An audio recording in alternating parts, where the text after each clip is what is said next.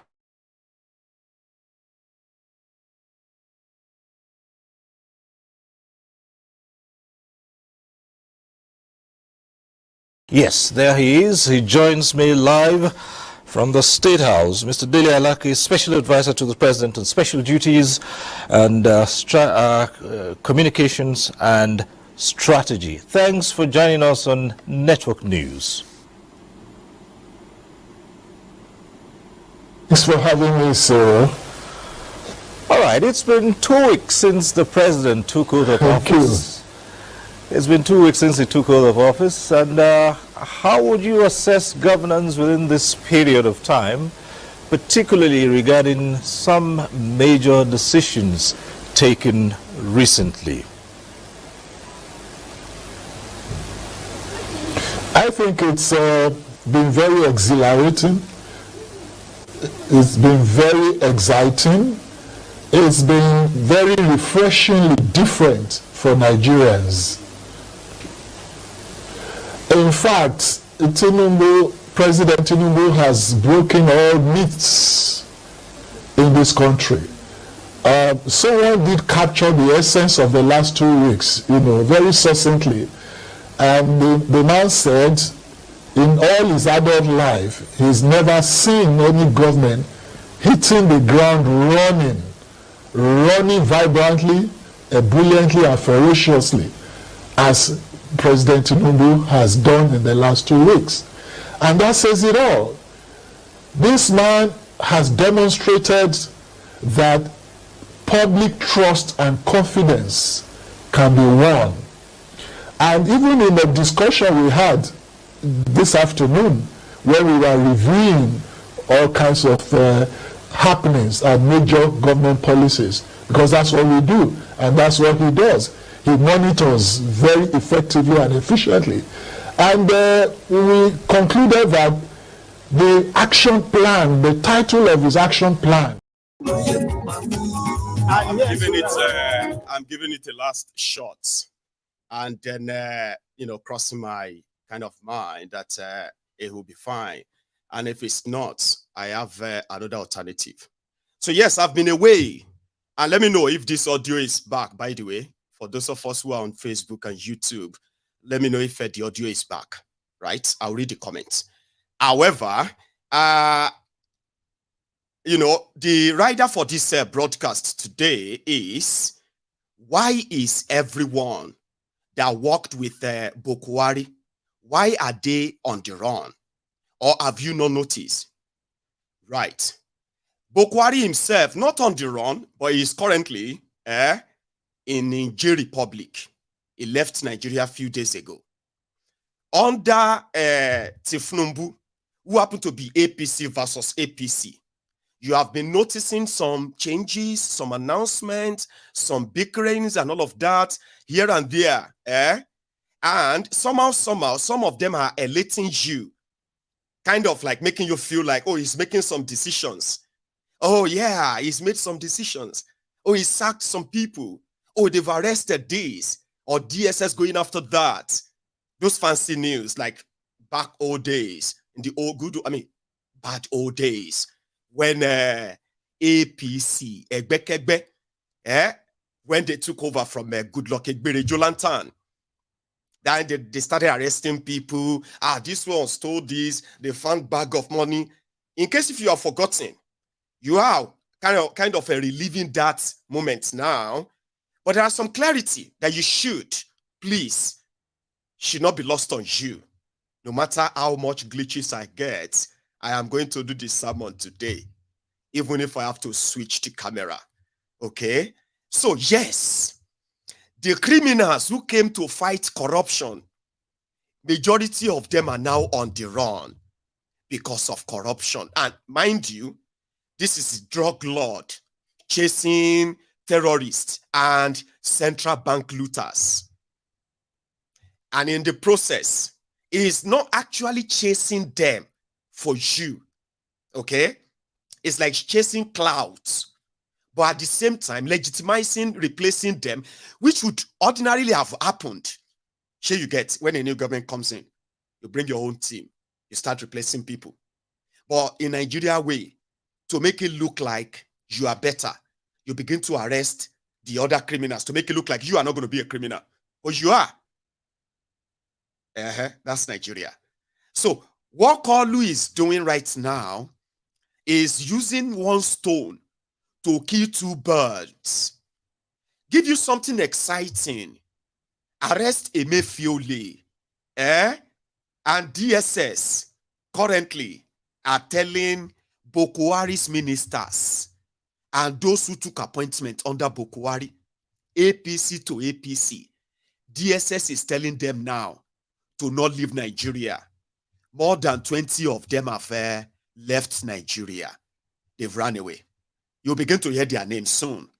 Emefiole is the new Dasuki, which will become the new Canary, singing names, and you'll be reading humongous, ridiculous figures on social media of the money they have stolen from you. But there is something that must not be lost on you, any of us. The reality, the truth. It is still the criminals of APC versus APC. Remember that. Just imagine for a moment, because with what I'm about to kind of remind you of, you've seen some of them as news in the last few days. But on Mayegun's Diary Political, I bring all of them together, give them the life of their own. And when you want to talk about them, you will talk about them on how much they are so related to you, how much they believe they could deceive you while ripping you off still, pretending to be fighting for you, telling you to give them a benefit of doubt, but nothing is as real. I believe some of you know that anyway. Criminal Buhari looted over 187 trillion naira from Nigeria. Say, wow. Some of you may begin to say, wow, wow, wow, wow, like ambulance. Imagine if 1,000 of you says, wow. That's going to be like hundreds of ambulances on their way to an emergency. Yes. They depleted Nigeria, destroyed Nigeria. And guess what? They feel entitled to have done it. Like, yeah. So, just move on. Yes, and so that even the illegitimate Koolu, the election rigger, the criminal Koolu, cannot look away. And like I said, using one stone to kill many birds. Okay? One, the thieves pretending to be chasing other thieves, but replacing the other thieves with another thieves. With other thieves, and at the same time perpetuating same thing they are arresting other thieves for, while you will just have to share all. Remember that even under Buhari, Tinubu was under investigation. Sure, you know. Yeah, they had a compromise on him. Buhari is a dumb fuck. Pardon my French. If you have children around, Buhari is a generational thief whose only interest is anything that interests him. That's it. Nothing else. Everybody can do whatever you like. He's a dumb fuck. Therefore, he then kind of nested hundreds of crooked criminals. I am talking about the hardest of the hardest criminals that you can ever or you've ever read about, ever. They hibernated under him, depleted Nigeria, gave him his share, and they kept a leash on other thieves like Koolu. who put a leash on a whole state. And they are not really comfortable with that. But since it is the era of fighting corruption, right? When criminals are fighting corruption anyway. Koolu was under investigation under Buhari. EFCC, they were investigating Koolu, even though they are APC to APC. So, under the same Buhari, APC is investigating Kayode Fayemi, the former governor of Ekiti, as a minister of a mine and what do they call them? Solid minerals. Today that you have unknown people extracting your natural resources across Nigeria, funding terrorism, and they are taking away all they can from Nigeria unchecked. No thanks to Kayode Fayemi. Even as a governor of poorest Ekiti, Kayode Fayemi still managed to steal over 4 billion naira from Ekiti. That even corrupt Buhari's government EFCC was investigating Kayode Fayemi. There are many.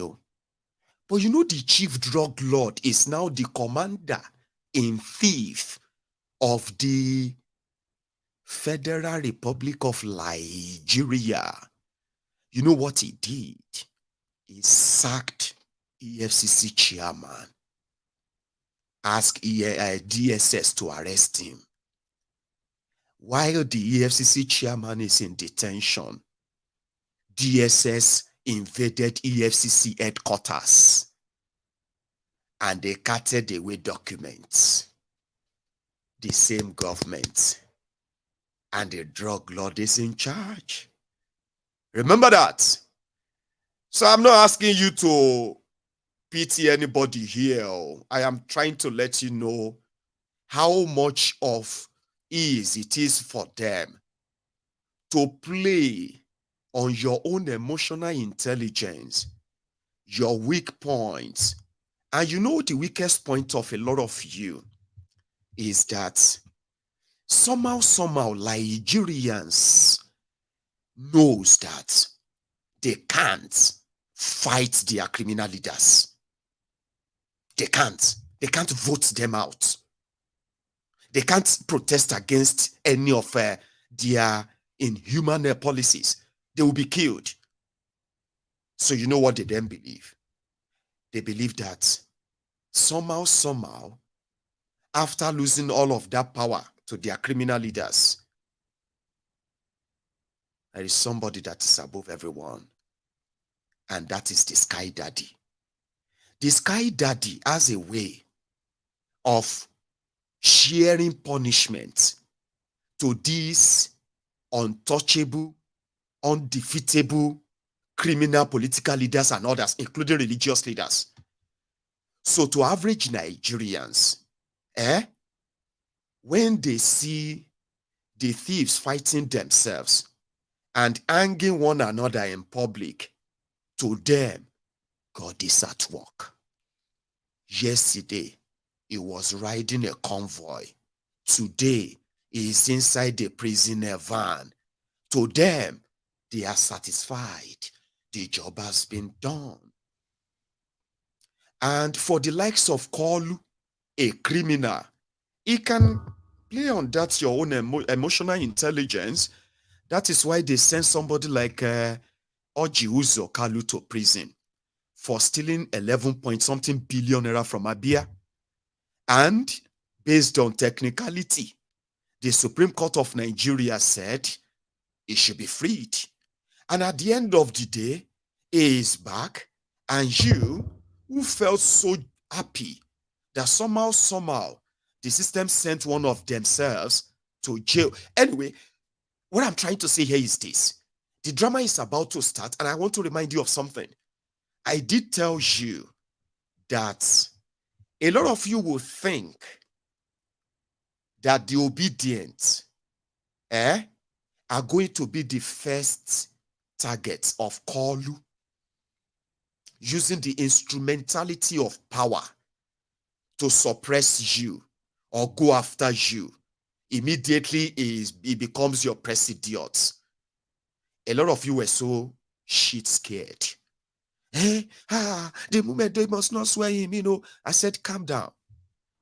Because from my own experience, it is the people who facilitated your way to power that will first feel the pang or the bite of that your newly acquired tiger teeth. And I did say that although I didn't expect it to be this so early, but what is there to delay? I told you that the first people that Tinubu will go after will be the Buhari and his people. A lot of you felt like maybe it's impossible. I did explain to you their history. When they came together to form APC, Egbekegbe, it was the coming together of strange bed fellows who promised that they will save Nigeria, that they were in fact part of its destruction. Unfortunately, it worked. But behind the old charade came these strange bedfellows and their insatiable lust for power and wealth. So then came the clash of interests. Remember that popular saying, politics, there is no permanent friends in politics. There is no permanent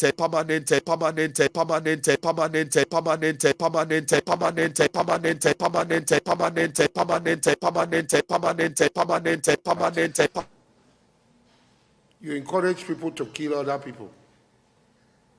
When the madness they call EndSARS started, I was one of the people vocal opposed to that nonsense called EndSARS. And Nnamdi Kanu was walking free. What did he do? He poured petrol. He was walking free. He poured petrol on the flames for EndSARS. Now, he has been caught. What of the people who have died? This is a criminal. He should face the law. What of the people who have died by, as I'm talking, Nnamdi Kanu does not have any control over what is happening in the southeast. Simeon Ekpa had come out pretending that he's with Nnamdi Kanu.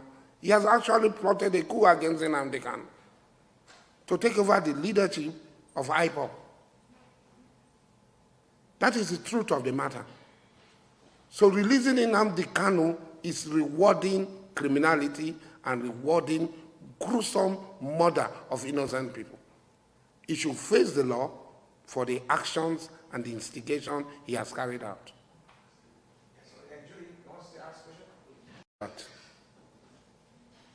you encourage people to kill other people. When the madness they call EndSARS started, I was one of the people vocal opposed to that nonsense called EndSARS. And Nnamdi Kanu was walking free. What did he do?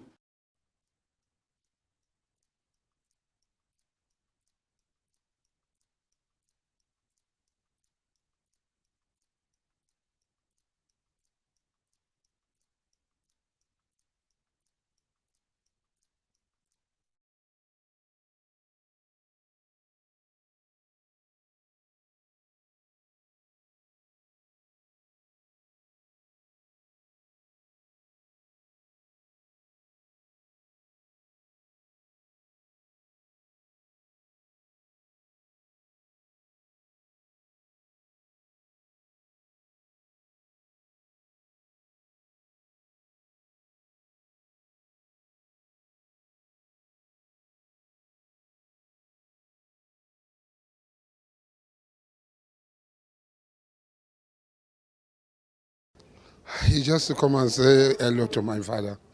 I've congratulated him before this time, and to give a word of support for what he has achieved and what he has done so far. And I know that Nigeria had changed. Nigeria had turned 360 degrees in the positive direction. Like I said, I'll come back to that. So what I'm going to do is that I have cut off, that interfering and freezing the screen. So let's use this until I fix that.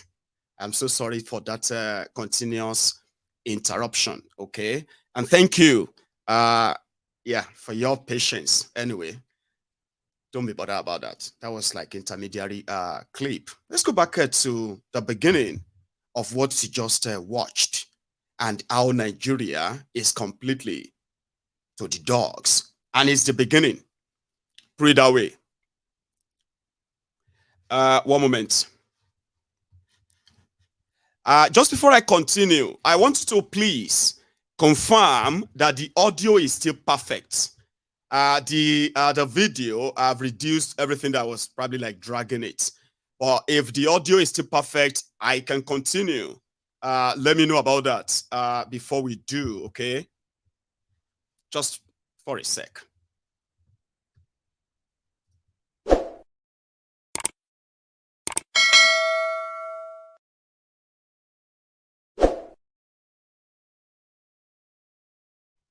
Thank you. Now, that's what really matters now. The audio is perfect. We can fix the rest later, okay? Yes. This strange bedfellow's interest started their clashing the moment they won the election. It became obvious that the faction that is called the CPC, the one that Buhari has used so many times, attempted to kind of be the president of Nigeria, but failed. So they had to take the kind of the major share of this newly won loot. That's Nigeria. And for those of you who probably kind of don't remember this much, I'll tell you these factions that came together to take power in 2015. A faction of Buhari, where Malamu and gang, the jihadists, the fanatics from northern Nigeria, where they were reigning, they were called CPC. Atifku, Saraki, Dino, Kwakwanso, and the rest of them, those ones were from PDP. They were called New PDP. Then you have Tinubu's gang from Lagos. They were called ACN. Now, I think there is another faction led by Koolu Has called APGA faction. I don't know what the agreements were or what they agreed on or what have you, but the moment Buhari came in, the CPC faction took charge. Now, taking charge means taking charge, whereby the rest felt kind of cheated. Those who played smart are the Saraki's faction, the Atifkus, and they became the Senate president. Now, this clash of interest first showed up the power tussle among them. Tinubu wanted to be president. So he offered to be, for his own faction, he wanted to be vice president to Buhari in 2015. It was the Saraki faction that said no to Muslim tickets. So because of that, Saraki signed his political enmity with Tinubu from that moment. Now, cut the long story short, Pastor Ruga became the vice president to Buhari. Pastor Ruga was considered to be a mole. Therefore, he was choked to the corner and he became just an advisor to Buhari on burial arrangement and the rest of that. Now, these CPC guys who took charge of Nigeria everywhere, that was when the Fulanization, Northernization were reigning. The likes of Tinubu's ACN. They were waiting in the corner, watching as Buhari and gang were depleting everything that has value in Nigeria. They had no choice, they had no chance. And as it was, if they had tried to fight them, they would have been jailed long time ago or killed. So they decided to wait and watch. And some turned to praise singing. They were praising and singing them, defending these thieves. They were seeing them, Buhari and gang, looting Nigeria, destroying Nigeria. They saw it all around, killing Nigerians. But they couldn't say anything, or else they will become victims of the same tyranny that they have just empowered. Then the tussle for who is going to survive or succeed, the Buhari started. What was that all about? I'll tell you. It was then said that they agreed that they were going to do a sort of a power change. Buhari will do his own. Tinubu will do his own. But instead of Tinubu to kind of be a president in waiting, according to that agreement, the likes of Malamu and gang, you know what they were doing? They started their working on how to either get Tinubu jailed or completely made politically irrelevant. That's the whole game all this while. And it was between them.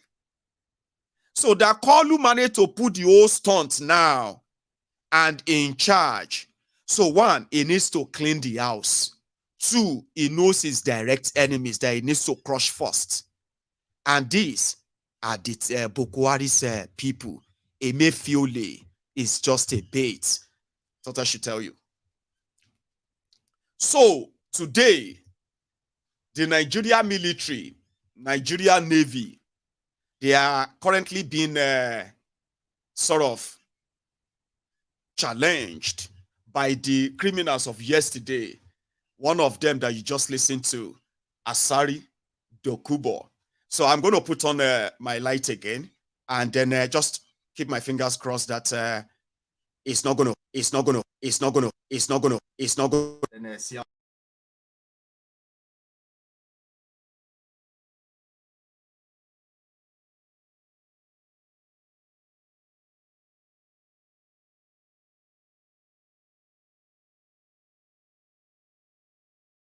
Departments and agencies, other senior government officials, invited guests, ladies and gentlemen. It is a great pleasure for me that I join you today for the inauguration of this administration's National Economic Council. The National Economic Council was established by the provision of the Constitution of the Federal Republic of Nigeria in 1999 as amended, as one of the executive bodies of the federal government. The NEC has a mandate to advise the President concerning the economic affairs of the Federation, and in particular, on appropriate measures for the coordination of the economic plans and programs of government, ministries, departments, and agencies. Your Excellencies, it is worthy of note that the monthly meeting of NEC, chaired by the Vice President, have remained the official economic platform for robust dialogue among the federal government, the 36 state governors, the Central Bank of Nigeria, and other key stakeholders. In my inaugural speech of May 29, year 2003, I expressed this administration's commitment to improving the lives of Nigerians in a manner that nurtures our humanity, encourages compassion towards one another, and duly Third, our collective effort to resolve the social ills that seek to divide us. I also listed the principles that will guide our administrations, and it is as follows: to be impartial, to govern according to the Constitution and the rule of law, to defend the nation from terror and all forms of criminality, to promote economic growth and development through job creation, food security, and an end to poverty, to prominently feature women and youths in all our activities, and to take proactive steps such as championing a credit culture to discourage corruption while strengthening the effectiveness and efficiency of various anti-corruption agencies. I also highlighted 8 priority areas to which this administration will focus: security, economy, jobs,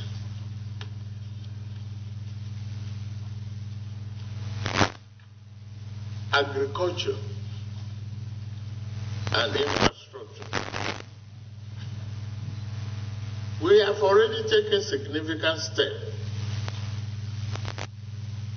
by ending the fuel subsidy and unifying the foreign exchange rate.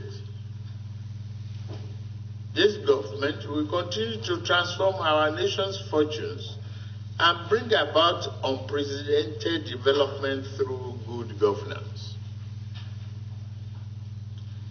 We are committed to sustainable initiatives and programs that will stimulate the rejuvenation of the economy without causing inflation. The plans and the ideas we have presented underscore our confidence in our ability to meet the challenges of the day and pave the way for a better future. The next meeting has over the years been very constructive and productive, and key outcomes, resolutions, and recommendations are translated into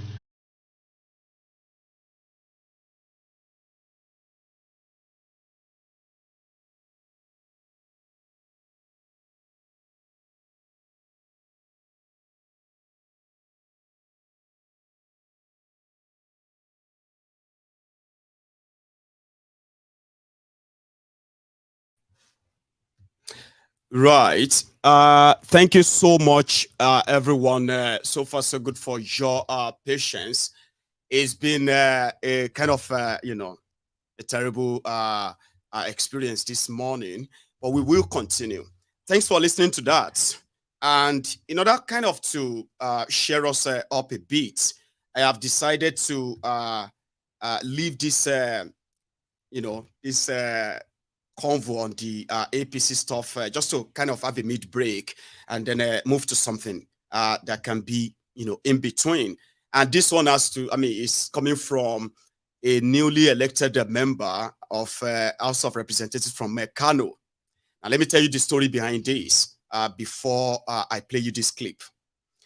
Remember that part of the scam that APC, Egbekegbe, pulled off, the criminals of CPC, the ones who have been kind of in charge of Nigeria in the last 8 years, the likes of Malamu, the likes of Issa Funtua. I think that one is dead. Is that one dead? Or Amamandaura? Either of them. One of them is in London right now. And the depletion of the Nigeria Central Bank, like the real proper, funding of terrorism that took place in the last 8 years, the one they are holding Emefiole for.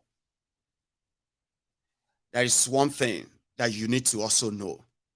that apart from the physical terrorism they committed, the financial terrorism and the rest of that, you see the major one, which is the economic terrorism, the one that actually touches almost every one of you who have never been to the terrorist zones, like in northeast part of Nigeria, is the economic terrorism, which Dangote is the beneficiary of. Sorry, guys, I just jumped into it, believing that everything should be fine. Let me know if the audio or something is not working fine. And if we can put the last 40 minutes behind us, that would be great. Now, the story behind this that you're about to watch is that a month ago, last month, Buhari and some of the APC, including people destroying people and others, they gathered in Lagos and they said they were opening the Dangote refinery. I remember personally, or you should all remember, that every fraud behind that Dangote refinery and everything behind it is pretty much in the open now. Yeah? How Dangote, a quota system billionaire of Nigeria, is actually the #1 banker with the Central Bank of Nigeria. You can say Central Bank of Nigeria is a piggy bank. You get that? But they pretended that somebody, an African, has built something that the biggest black nation on earth could not build, a refinery. And it is a great achievement for the government that destroyed and buried the existing refineries in Nigeria in 8 years, that they decided to tell you that once Dangote refineries come on board, Nigeria will have so much enough that the price will begin to crash on its own. I said it was a lie. Okay? And indeed, it is a lie. We didn't know that the same criminal government, Buhari's government, that publicly celebrated a new and the biggest refinery in Africa and the world, actually commissioned a no near complete refinery, and they back that up just to go and cut tape there after giving Dangote over $8 billion of your money. Yes, of your money. $8 billion of your money, right? Yet the refinery is not even anywhere near completion. It can't refine 1 liter of petrol, but yet they put the 200 million mumus on the hope pedestal. Dangote will save you. No, it won't. The same criminals also issued a license that says only Dangote is allowed to import fuel into Nigeria. Just same way, only Dangote is allowed to import cement into Nigeria. And he is supposed to be the biggest cement manufacturer from the biggest black nation. Are you with me? It is only Dangote that can import anything that has to do with cereal into Nigeria. He will bring them in, rebag them, and call them Dangote rice, Dangote pasta, Dangote this, Dangote that, Dangote sugar, Dangote salt.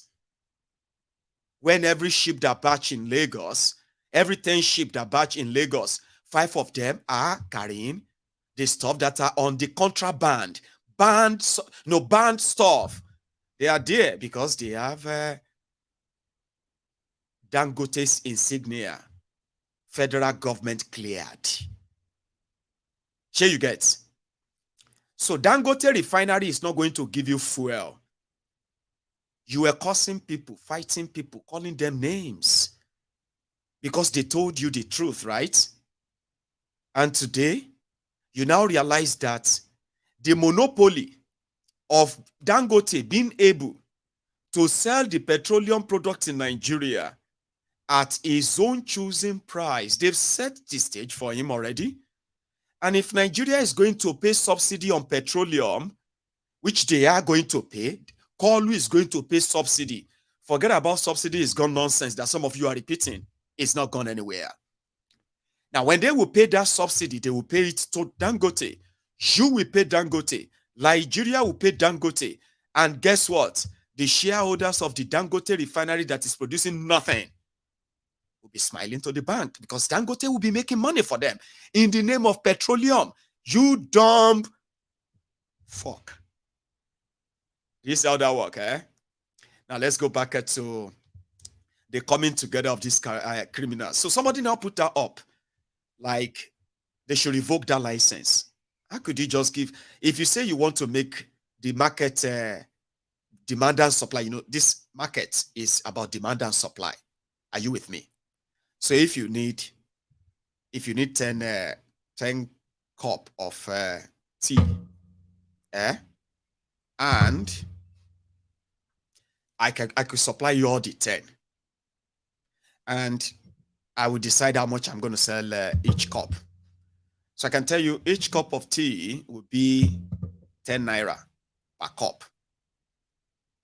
Because you can't find a cup of tea anywhere else. I am the only person licensed to sell you this cup of tea. You can't get it elsewhere. That is called monopoly. I decide how much I want to sell. I can tell you it is too expensive to give you all these things. So that's it.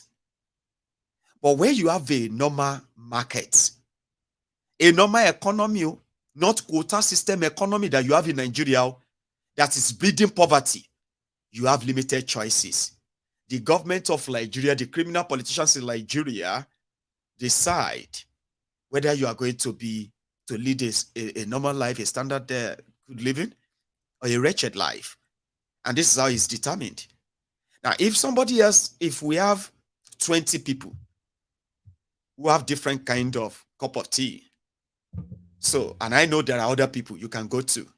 Mine is 10 naira, the quality, premium quality is 10 naira. I can't go below that. And you go to somebody else and you taste their tea and it's almost similar to what I just gave you. And they are ready to give it to you for 6 naira. That's you saving 4 naira, Abi. Economic sense. You will go there when you need a cup of tea and you'll be saving yourself for 4 naira. If you go somewhere else where they're going to give you a cup of tea for 50 kobo, some will say, I don't care. It's just a mixture of a tea bag, sugar, and milk. That's it. I don't care about this thing that you all place on tea. 50 kobo tea is okay for me. Not 10 naira tea, not 6 naira tea. Choice. So that would then be what would determine the market, what the price will be. So somebody who is selling at 10 naira, when they begin to see that their targeted market, they are running at loss, they will begin to what? Moderate it towards that. Abi? Towards the market's demand. It's a choice. But Nigeria doesn't give you choice. Nigeria pretend to. They told you that they sold off the Nigerian power. That there are people that can generate power now. There are people that can now. But every year, these criminals will budget for power renovation, street lights, power this, power that. They don't generate anything. They don't distribute anything, but they control the distribution. Because according to them, they want to decide which part of Nigeria deserve more electricity, more than the others. That's how they run it. You get that? They don't own anything. They want to control the market. Now, same thing with the petroleum. We have removed subsidy. Let everybody go and bring their fuel and sell at any price. So if somebody says, my own petroleum and bring it to Nigeria, it's going to cost me 500 naira per liter to bring it to Nigeria. So I'm going to sell it for 600 naira. I want to gain 100 naira per liter. Yeah? And somebody else says, no, I have managed to cut a deal in a refinery very close by, and my own landing cost is 400 naira. And I'm willing to sell at 450 naira per liter. Now, you can go to where they said the 600 naira, depends on the availability, and your vulnerability, or sorry, your affordability. Availability, affordability, choice. That is what should have been subsidy, but it's all scam. It is all deceit. Yeah? Those who have milked it, they are going to start picking them up soon to make you think they want to fight the scourge in order to justify why they would then have to pay Dangote. No competition. Nothing. No opportunity of creating wealth. No chance for you to actually be what you want to be. The system is tailored that way. And that's why they call it a crony capitalism. I don't even call it crony capitalism. I call it chronic because it's cold and kind of atlas too. They don't care about all these things. The poverty will spread. The public resources is shrunk and is limited in the hands of few. What do you think will happen? Nigeria will happen. So, this guy came from Kano and they were debating it. Should Dangote keep that license? Why would they even give him such? Was it not that the license they said NNPC now had? I mean, it's only, see, under Buhari, NNPC Nigeria, Mele Kyari, they have been paying trillions of naira on subsidy, and we don't even know to who. Let me tell you how that fraud has worked. And during Goodluck Egbere Jolantan, NNPC, at the time, they were giving, it was like a bazaar. If you know, man knows man, okay? If you have that connection, then they will give you the license to bring fuel to Nigeria. You don't get money. You don't need money. You don't need any money. They'll give you that license. That license is that you can bring fuel to Nigeria. And when you do, you have to report it to the DPRA or something like that. Is it called DPRA? Department of Petroleum Resources, wherever, right? DPR or something. You report to them and you tell them how much of that liter of fuel you brought to Nigeria. So then you tell them what is the cost difference. So they will pay you subsidy on it. So subsidy is that if you say the cost is 500 naira and they want you to sell it at 97 naira, so Nigeria will pay you 403 naira on every liter. So that's where the scam is. So the license was just like, princess, what are you doing now? I mean, I'm not doing anything, no. We are just, this Nigeria, we are tired, though. Okay, I get something for you. Take this license. Go and look for any marketer, anybody that can bring fuel, and you'll be making your cool money. Now you get the license. Here you get. You now give the license to any marketer who is ready to use your license, okay, to perpetuate the fraud. Because say you don't know anything about oil. You don't know anything about importation or refining of crude oil. You don't have to. That was the fraud then, yeah? So, but you can get the license through your political connection, whatever it is. Even if you are a girlfriend to one politician, you could, importation license could land on your lap. You don't need to know anything about it. Just go and look for any oil importer or marketer or anybody and say you have license to sell. So they will cut you a deal. That your license is what the marketer will now hold. So when they go abroad and say they are bringing fuel, in collaboration with the people in DPR or whatever, they can then inflate the figures and say somebody who brought 1 million liter can say 10 million liter. So all the paperwork and everything will be done between the marketer and the DPR that is going to pay them, okay? So when DPR now take all this data, NNPC will now pay the difference to these marketers. When they pay the marketers, you remember now 1 million them brought in, they have paid them 10 million liter worth of subsidy. Here you get. So you will get your share because they are using your license. So that was what Jonathan said he wanted to clear then. That led to the protest in 2011, 2012. Remember? 2012. So when Buhari came in, what they now did was they were not giving this license to anybody anymore. NNPC now took over as the sole importer of petroleum to Nigeria, which means NNPC is paying itself subsidy. Does that make any sense to you? Nigeria is messed up, but I just gave you the simplest information about this transition of subsidy to what it is now and what it is going to become. So, remember that when they were inflating the figures, 1 million liter to 10 million liters, and they are getting paid for it. These were going into handful marketers, and the money was exchanging hands everywhere. But when Buhari came in, they took over their spots, and they cleared all those marketers out. Sure, you get.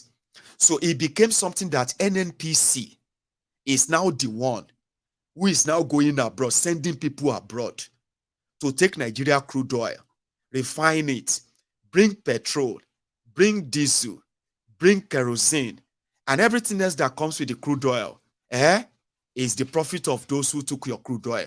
No accountability. But when they now bring the petrol, NNPC is now paying itself subsidy in trillions of naira based on those same pattern of inflating figure, inflating number. Do you get that now? So like magic, the Nigeria petroleum consumption jumped from 13 trillion to 100 trillion. 13 million rather. 13 million to 100 million liters every day. So the fraud escalated this time, and nobody knew who NNPC was paying the trillions to. You know another part of the fraud? Under these criminals, when those who are stealing the crude oil in Niger Delta, when they make you believe that oil bunkerers, those who steal crude oil, they are just some ragtag thugs who just, you know what I mean? They are tapping the pipeline and they are taking the crude oil and they are now refining them. They are selling them at the local. No. The real people who are stealing your crude oil are international, local and international syndicates. The local syndicate includes the Nigeria military, the Nigeria Navy. Asari Dokubo was right, as well as the Asari Dokubos of this world, Tompolo of this world. Their job is to protect those who are stealing the crude oil, to protect them and guide them from the creek into the IC, while they lift Nigeria crude oil into international waters. Some of this crude oil have been found to have been sold to countries like Sweden, India, China. So, which means it is not something that people like me and you can just come together because we come from the creek. Oh, we have seen all of them. They are refining crude oil locally. Now, them, they destroy environment. No, they are not just the ones. It is the rots that they are seeing that has given birth to them, and they will continue to exist since Nigeria exists. Trust me. So the criminals who were stealing Nigeria crude oil, reducing the Nigeria's revenue earning under Buhari, Nigeria earning from crude oil dropped by 45%, 45% daily. 700,000 barrels of crude oil were stolen every day. That's not something you carried on your head or in a jerrycan and all that. You need massive vessels, big ship to carry them, special crude oil vessel.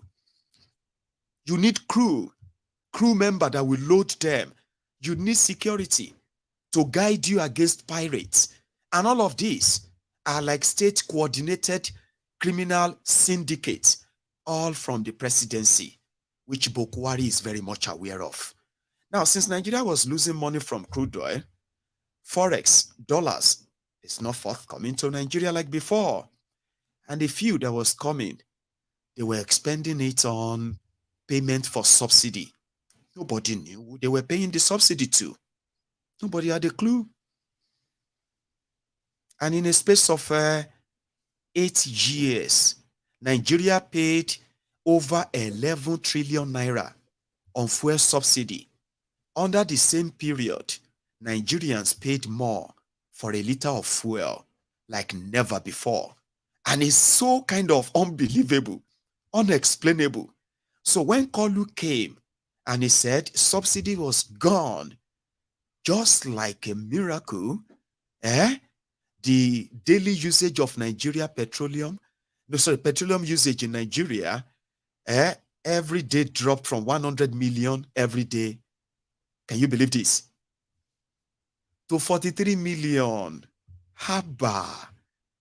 Nigerians that were using over 100 million liters every day under Buhari. And they were paying as much as 4 trillion naira on subsidy to God knows who. When Koolu said subsidy was gone, suddenly that same Nigeria could actually work on 43 million liters a day.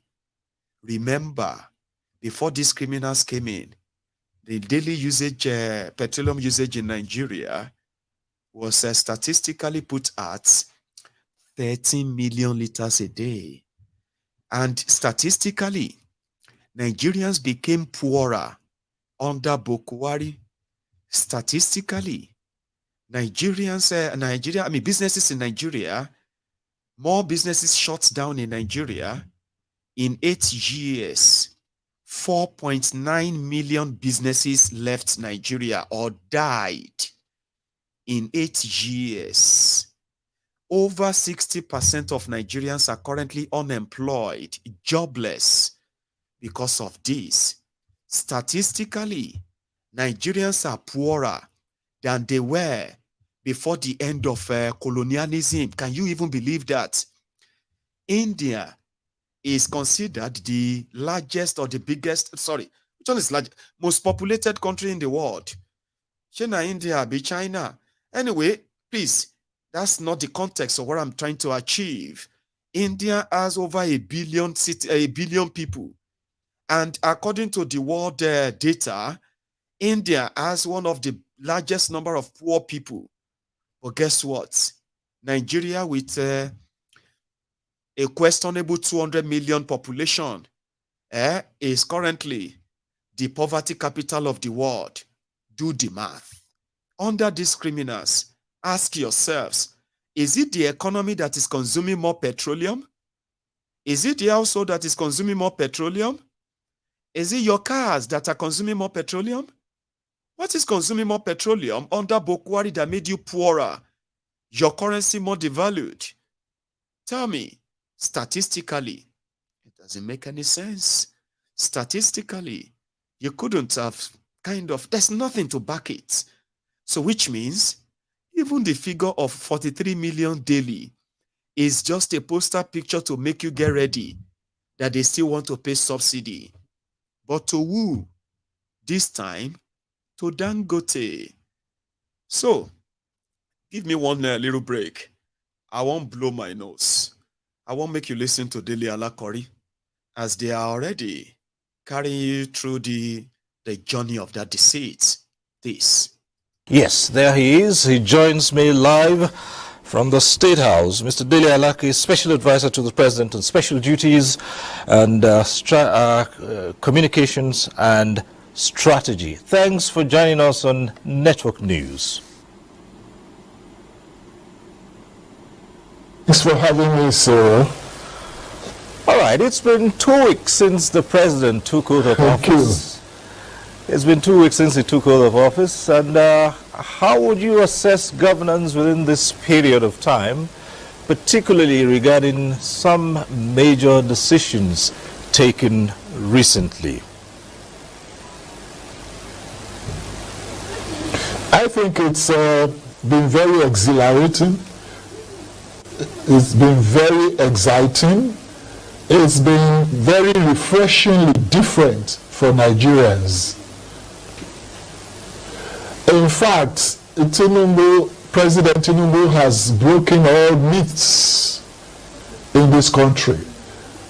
Someone did capture the essence of the last 2 weeks, very succinctly. And the man said, in all his adult life, he's never seen any government hitting the ground running vibrantly, ebulliently, and ferociously, as President Tinubu has done in the last 2 weeks. And that says it all. This man has demonstrated that public trust and confidence can be won. And even in the discussion we had this afternoon, where we were reviewing all kinds of happenings and major government policies, because that's what we do, and that's what he does. He monitors very effectively and efficiently. And we concluded that the action plan, the title of his action plan, Renewed Hope, has actually come to reality. Okay. Because Nigerians have been given a new lease of life, the Renewed Hope agenda, and all the promises contained therein are being effectively, efficiently, and proficiently implemented to the letter.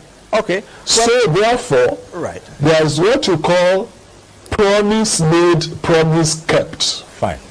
Well, the president has also made some major appointments within this period, yours inclusive. While not asking you to assess yourself, we might just say, what's your take on this in terms of the quality of the personnel and what they can bring to the table?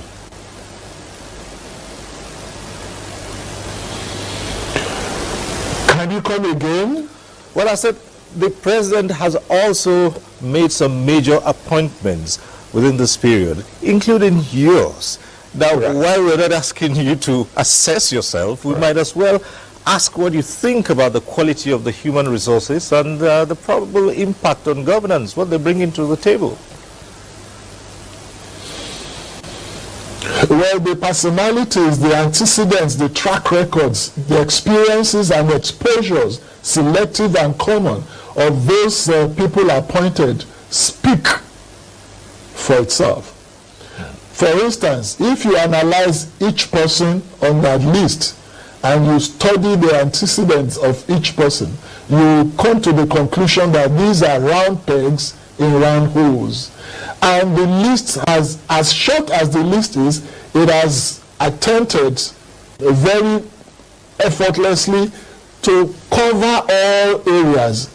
It is gender compliant, it is geopolitically compliant, it is performance compliant, it is effective, intellectual, practical, political, in every area of human endeavor. Even that short list of 8 people fit the bill. And President Bola Ahmed Tinubu is noted for headhunting. No one does it better than him in this country. And that has been amply demonstrated over the years, even since his time in Lagos State. We used all of this during the campaign effectively. Some people doubted us, some people argued with us. Even those who stridently disagree with us are coming around to give kudos to President Bola Ahmed Tinubu. One of them even said, and it's on video, that he didn't vote for Bola Ahmed Tinubu, but he's now regretting it, but he's now begging the president to accept him into his fold. And I told him that he's already accepted, because this is a man with a large heart. He has the largest heart in this country. I don't want to get you too kind of annoyed more than you already are, okay? But I decided to put that in just to mention their appointment and the rest of that. For those of you who kind of feel elated, there's nothing to be. What they are doing right now is that they would have to make some scapegoats. And from what we are hearing, it will be a time that Malamu will be on display soon. And there are so many more that they are also putting on display. But while the real drug lord himself is now using this last opportunity to clear the house of every compromise that any agency has on him. Okay? And that was when people said those who he has been kind of bringing around have shown that,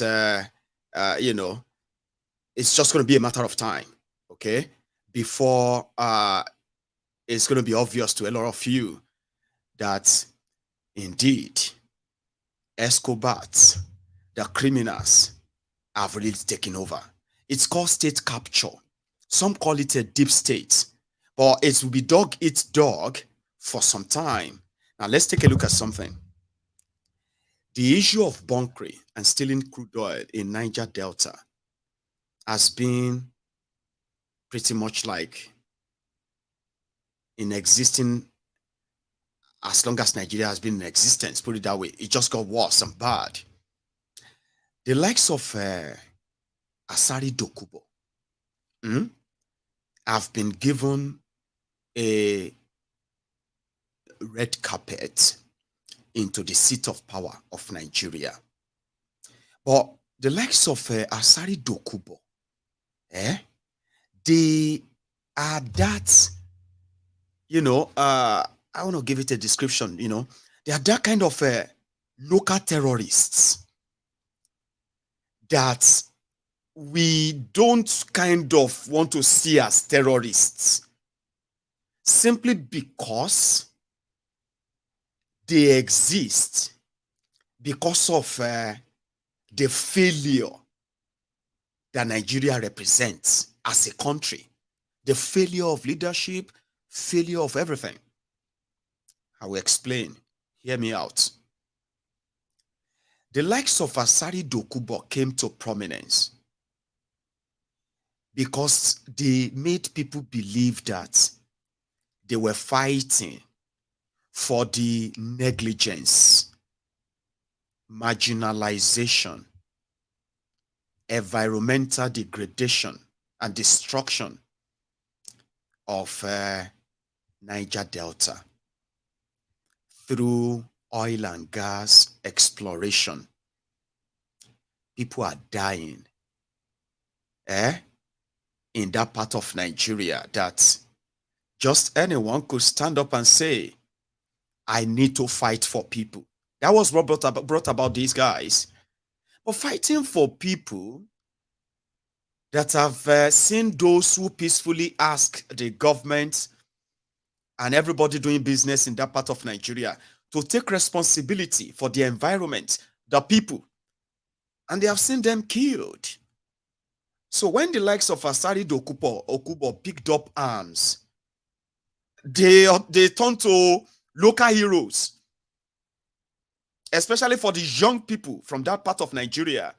They became local heroes, but they were criminals, opportunists, chancers, but they were never seen as that.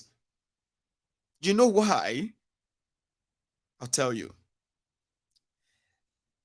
Man, Nigeria is not something that should happen to any young person if we all actually really care.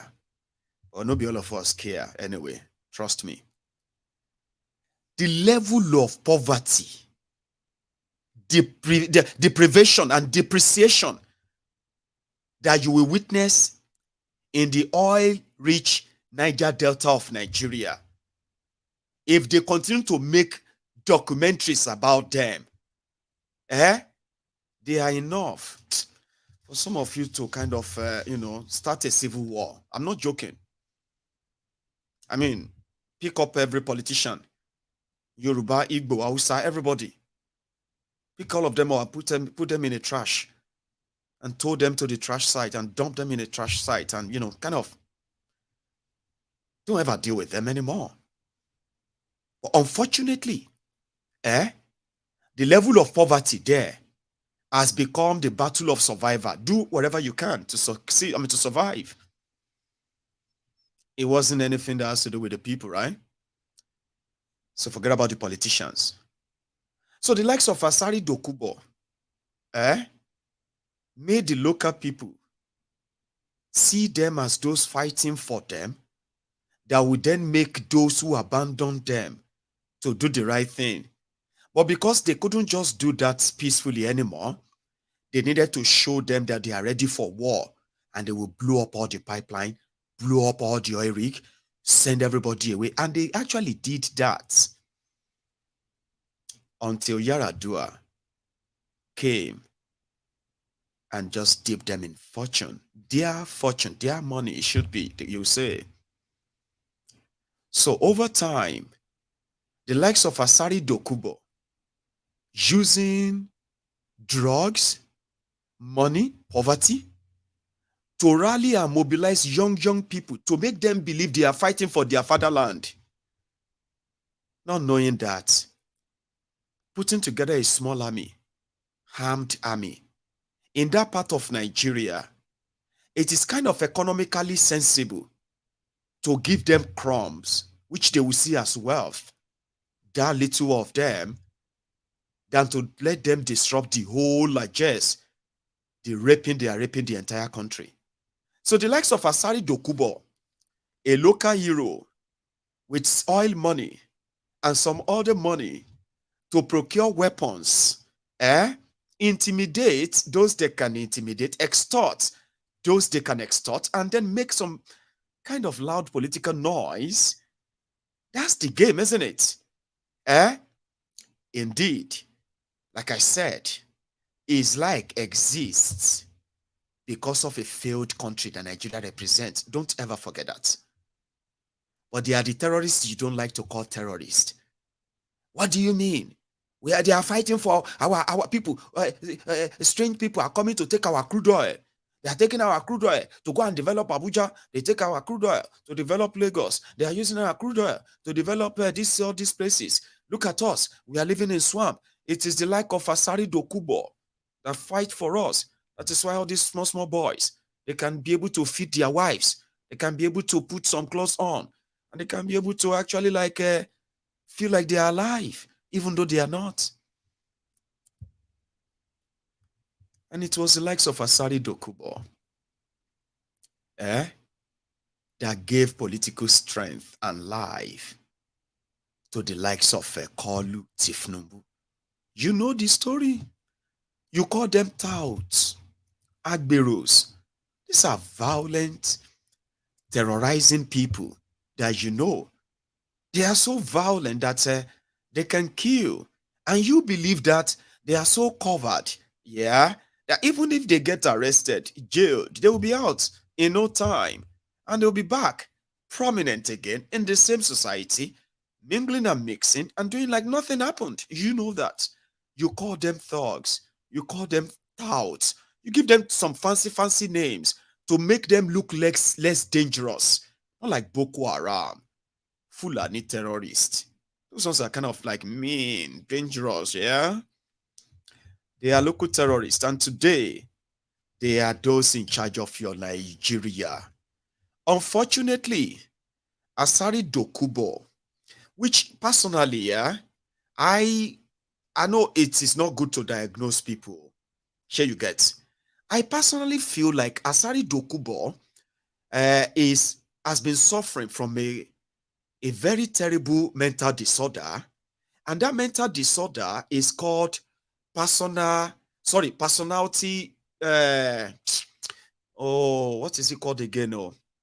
Double or confusing personality disorder. Now be doctors, give it a proper name. I'll explain what I mean. Asari Dokubo, who came from Niger Delta part of Nigeria. They call him Edo Abani. I'll be waiting to be that title we then give him. Anyway, from the Niger Delta part of Nigeria, Asari Dokubo, when he started all this his charade, when he was putting together his army of degenerates, criminals, that will later seek state protection for terrorism, suddenly Asari Dokubo read the manual. The guy declared himself Muslim.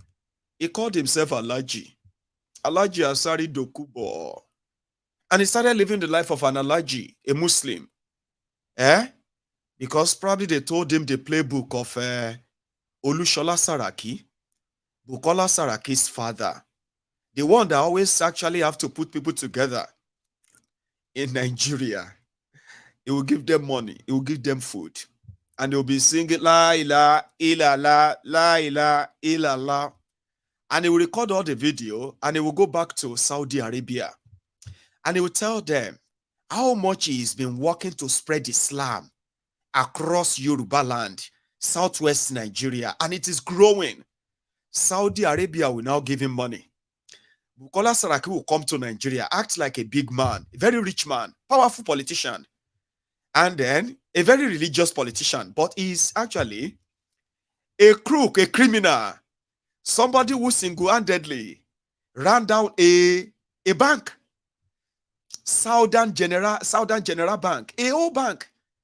The greed and the criminality of the Sarakis, Olushola Saraki, a supposed pious Muslim that was helping Saudi Arabia to spread Islam in Yoruba land. He was paid good money and he was a big man in Nigeria. Asari Dokubo needed a cover, something that would make him look like he could say, they are targeting him because he's a rich Muslim. He was supposed to be a prince, like Dubai prince. And I think it worked. Here you get, I think it worked. So Asari first became a Muslim, surprisingly. He became Alaji. I think he went to Mecca. He started dressing all that way. But somehow, Asari couldn't separate his real Ijo from his adopted Arab personality. And I think this came under the clash when Asari said that Ijos are Biafrans. Okay, I get the name now. Multiple personality disorder. Somebody said borderline personality disorder. Me, I think that multiple personality disorder, is a very terrible one, and it's a very dangerous one. Very, very terrible one. Asari suppose they street they pick. See, I'm not mocking him all because he may see this video now, and he may start doing his own video. And he will start talking nonsense. So I don't expect him to. This is brother to brother now. I'm not supposed to diagnose him, okay? But this is me being honest.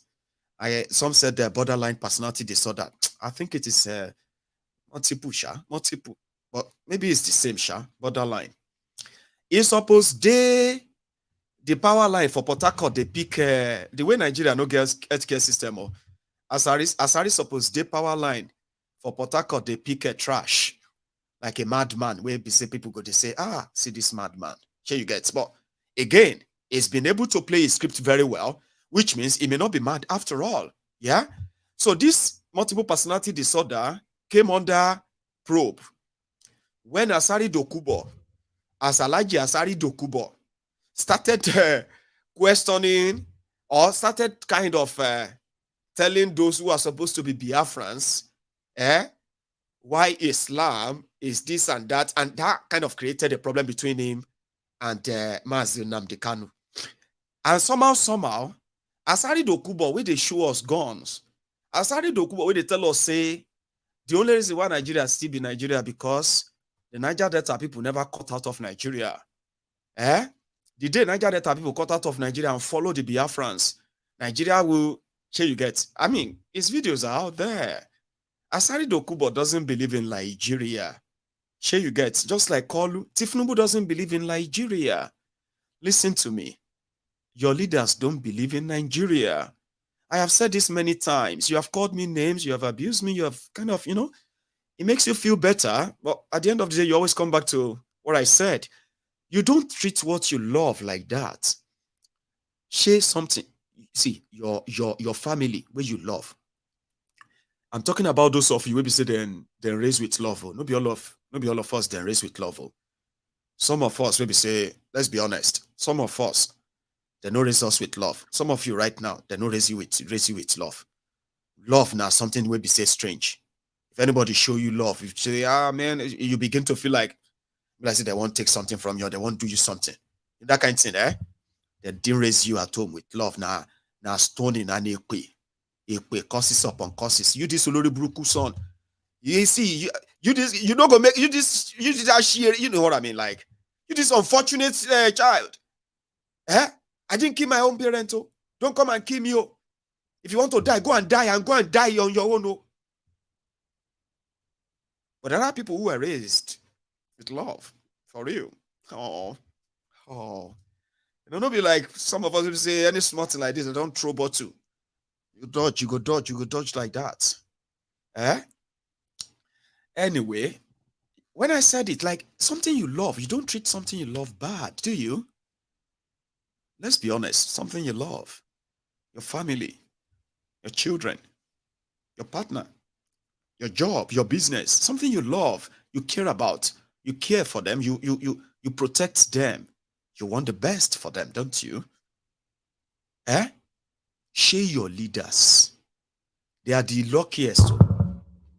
Anybody who don't pass any public office in Nigeria to change life or impact on your life, but they impacted terribly on you.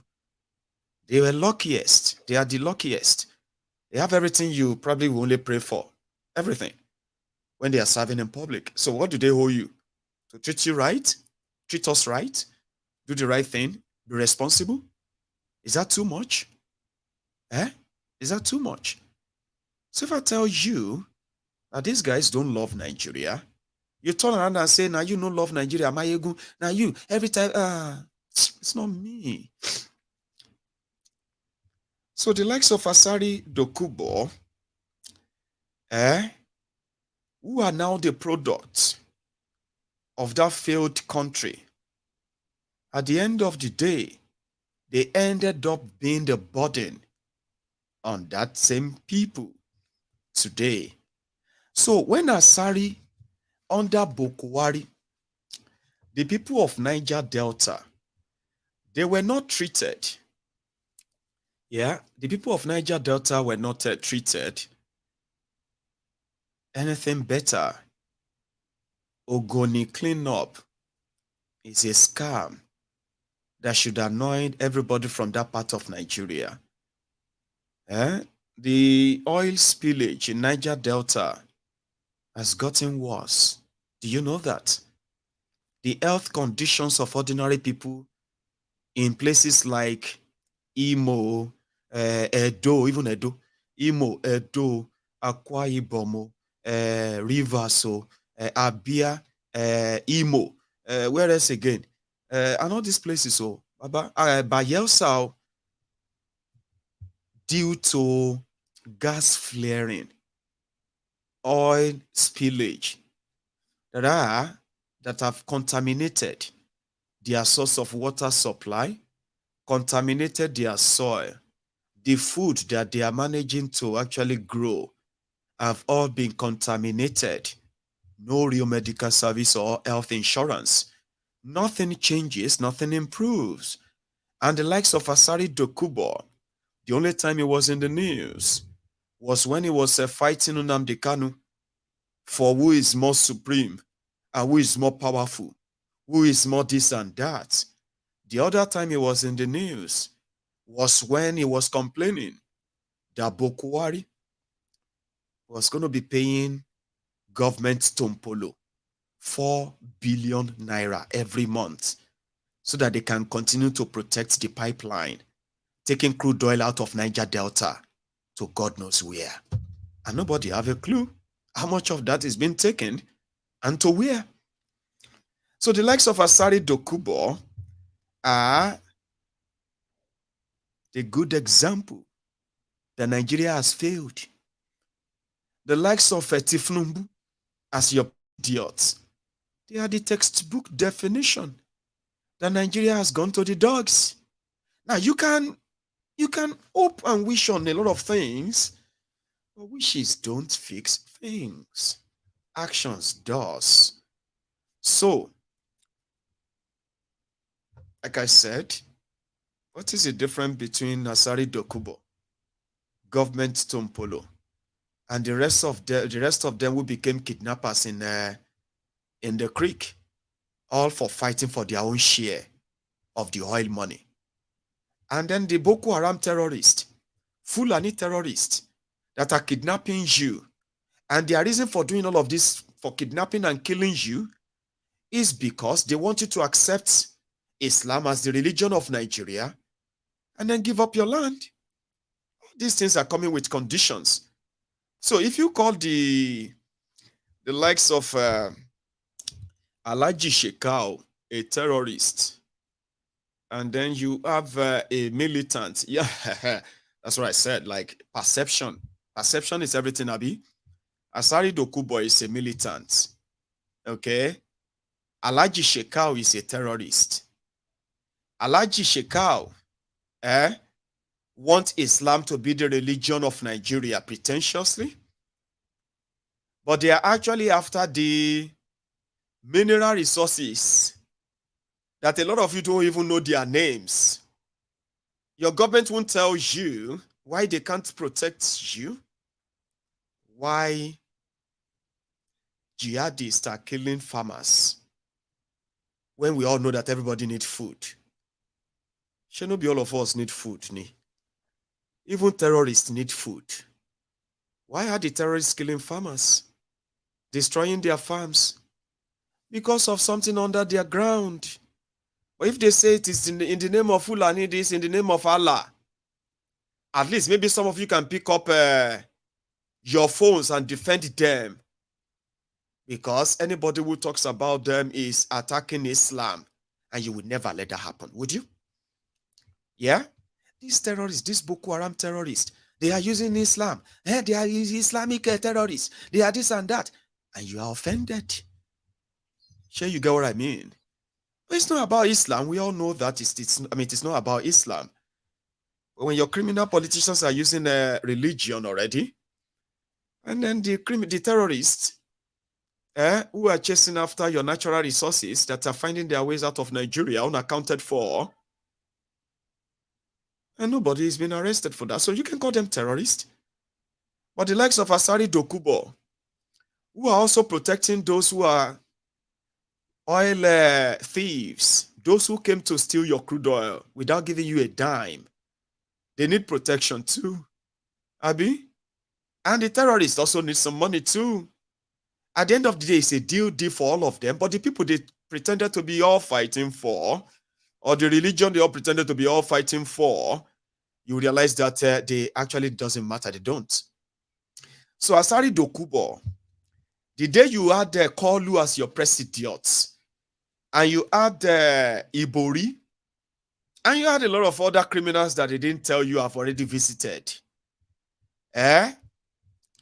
Please, don't be too alarmed that here is another local terrorist, a militant, Asari Dokubo, a man who had no meaningful career. Asari Dokubo had no describable job or business. Asari Dokubo had no means of anything to say, this is where his income comes from, except that he is rich and is not hiding it. Under Yaradua, in order to stop the kidnapping of oil workers in Niger Delta region, where different terrorists, they call them militants. I'm talking about thousands of different terror camps in Niger Delta, armed with sophisticated war weapons. It is just same thing you are seeing with the Boko Haram today. When you see Boko Haram, well, okay, it's just that only Boko Haram have been able to actually fight Nigerian military and defeated them repeatedly. And they forced them to negotiate. When you talk about the ammunitions, arms and ammunitions in the hands of these rogues, Asari Dokubo came from one of those terrorist camps. They call them militants. It was declared wanted some time ago. But when Yaradua came, like I said, what is the little peanut or crumb we can give to these criminals? And we can continue to explore and steal and loot whatever we can from this part of Nigeria and give no shit about the people there. Once we pay these dogs, they will stop barking and stop kidnapping. That's exactly what happened. It was called amnesty deal. I am talking about multi-million dollars deal that gave Asari Dokubo his own share. That the guy was so rich, he built a new private university in Benin Republic from scratch. Islamic University in Benin Republic. Asari Dokubo. He just had no clue of what to do with the money. It was so much money. Under Yaradua, before Yaradua died. When Yaradua died, Jonathan stopped the money. Now so Wahala started. Wahala started. Until Jonathan reinstated that money. And when Buhari came, he didn't even touch that contract and that money. So Asari Dokubo, who is benefiting from coming from Niger Delta, is hereby making some statements that makes it look like Asari Dokubo love Nigeria. Asari Dokubo love Nigeria. Lenuyi.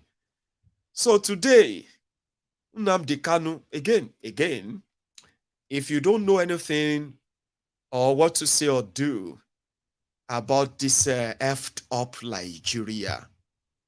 I think the convenient thing is to blame the Igbos. I mean, isn't that convenient? I'm feeling somehow now. But I am going to finish this. And you are going to have to manage and then deal with me, right? Blame Igbo. Just look for an Igbo to blame. So, the people that don't believe in Nigeria, the people that if they have a chance, or should I say, the characters whose only dream is to be part of that table, get called. Get your own ticket, the meal ticket to the table where you can also get something from this effed up Nigeria. How does that work? Very easy. If you are closer to the table, then you must do everything to prove that you are with the table. Asari Dokubo, that is suffering from borderline personality disorder, multiple personality disorder, and every other disorder that you have already diagnosed through this explanation I have given to you. Somebody who came out and said they will blow Nigeria down if anything happened to Nnamdi Kanu. On this same street, he came out and he said, the Ijaw nation is different from Biafra because of Nnamdi Kanu. And he also came out and he said, he will do everything to make sure that he destroys Nnamdi Kanu. But what's happened? Then he came back again and he said, Nigeria can never break up. What is going on?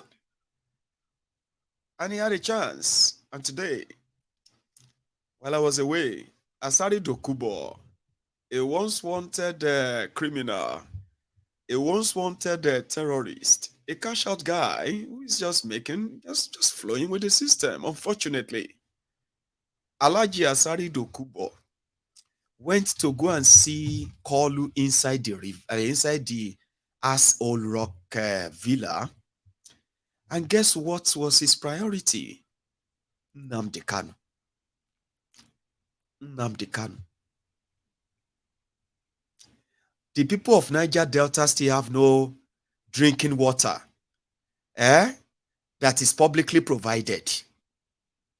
The people of Niger Delta still have no access to the better or standard educational system for their children, better standard healthcare system for their people, employment opportunity, economic opportunity for being from the oil-rich region of Nigeria. There's still nothing. Are you with me? And when Asari Dokubo had a chance, he made two requests. Do you want to know them? I'll tell you. The first one was that Nnamdi Kanu is responsible for EndSARS. And he must not be released. How? That is the first request. The second request was against the Nigeria military and the Nigeria Navy. Alhaji Asari wants Koolu to give him the job of Nigeria military and Navy. Because if Koolu want to stop stealing of crude oil in Niger Delta, the Nigeria military and the Nigeria Navy, they cannot do it because they are the ones behind the stealing of Nigeria crude oil. Wow. So, what are you going to do about these two? Koolu, in his own words, I'm going to take you back to that. Alhaji Asari Dokubo, sitting inside the press room of the Asari Rock, villa. Let's see as mad as Buhari was. he probably won't give a platform to somebody like this. And I said, you are welcome to the party. What be this guy name? We come from Edo. Remind me of his name, Kabaka. Kabaka from Edo is still going to sit in that place and is going to tell you what's going to happen. Asari Dokubo said he is being responsible for the security of lives and properties and travelers along Kaduna Abuja Expressway. He said the contract was given to him by Buhari. So Asari's people have been the one protect. God damn it, man. But the first one, watch this. You encourage people to kill other people. When the madness they call EndSARS started, I was one of the people vocal opposed to that nonsense called EndSARS. And Nnamdi Kanu was walking free. What did he do? He poured petrol. He was walking free. He poured petrol on the flames for EndSARS. Now, he has been caught. What of the people who have died? This is a criminal. He should face the law. What of the people who have died by, as I'm talking, Nnamdi Kanu does not have any control over what is happening in the southeast. Simeon Ekpa had come out pretending that he's with Nnamdi Kanu. He has actually plotted a coup against Nnamdi Kanu to take over the leadership of IPOB. That is the truth of the matter. So releasing Nnamdi Kanu is rewarding criminality and rewarding gruesome murder of innocent people. He should face the law for the actions and the instigation he has carried out. That's his message to Koolu. Did you see the twist? You see, a lot of you where they claim to be activists, terrorists like this will be calling people to arrest you because they need you away. This social media is so powerful for these guys. And trust me, they will do everything and, they will do anything and everything. But they just can't. They can't really make any changes, so to say, if you ask me. So Asari Dokubo, using Nnamdi Kanu, that Nigeria court said must be released. A criminal like Asari, put it that way, of course can bump Simon Ekpa into it, latch on whatever he calls, a coup against Nnamdi Kanu and the rest. He can drive all narratives that kind of will make him feel like, I don't know. But the only thing I quite pick out of this is this. The hypocrisy that stinks here, the one that is staring everybody on the face, is going to boomerang. It's going to boomerang. Asari Dokubo himself is going to be declared wanted under this Koolu. I'm not a prophet, so don't think I'm not predicting. I am projecting. You see, when you go this route, Koolu is a drug lord, an experienced one at that. Here you get. What Koolu does is he uses people to achieve his aim. And the likes of Asari Dokubo, they are willing to. So one of these days, they will need somebody like him to prove another point too. But here is the reminder. Like I said, Buhari that kidnapped Nnamdi Kanu, he couldn't do anything to him. He tried. He couldn't. The last time I advised Koolu on this, I said Tinubu should try not to inherit the enemy of Buhari. There's a reason why he did his best to not kill him, avoiding all of that. If anything happened to Nnamdi Kanu under Tinubu, even the likes of Asari Dokubo and the rest of them, they would have to deny Koolu at that point. And I believe Koolu knows better too. As a drug lord, trust me, he should know better. It won't be as dumb as these opportunists called Asari, who was ready to trade anybody as long as his own feeding bottle can be guaranteed for another time like this.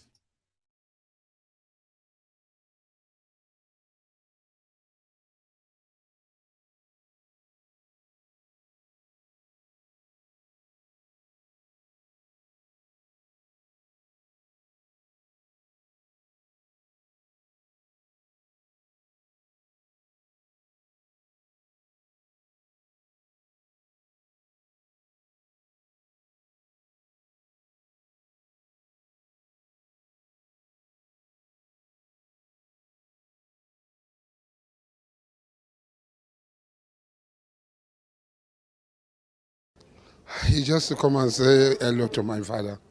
I've congratulated him before this time, and to give a word of support for what he has achieved and what he has done so far. And I know that Nigeria had changed. Nigeria had turned 360 degrees in the positive direction.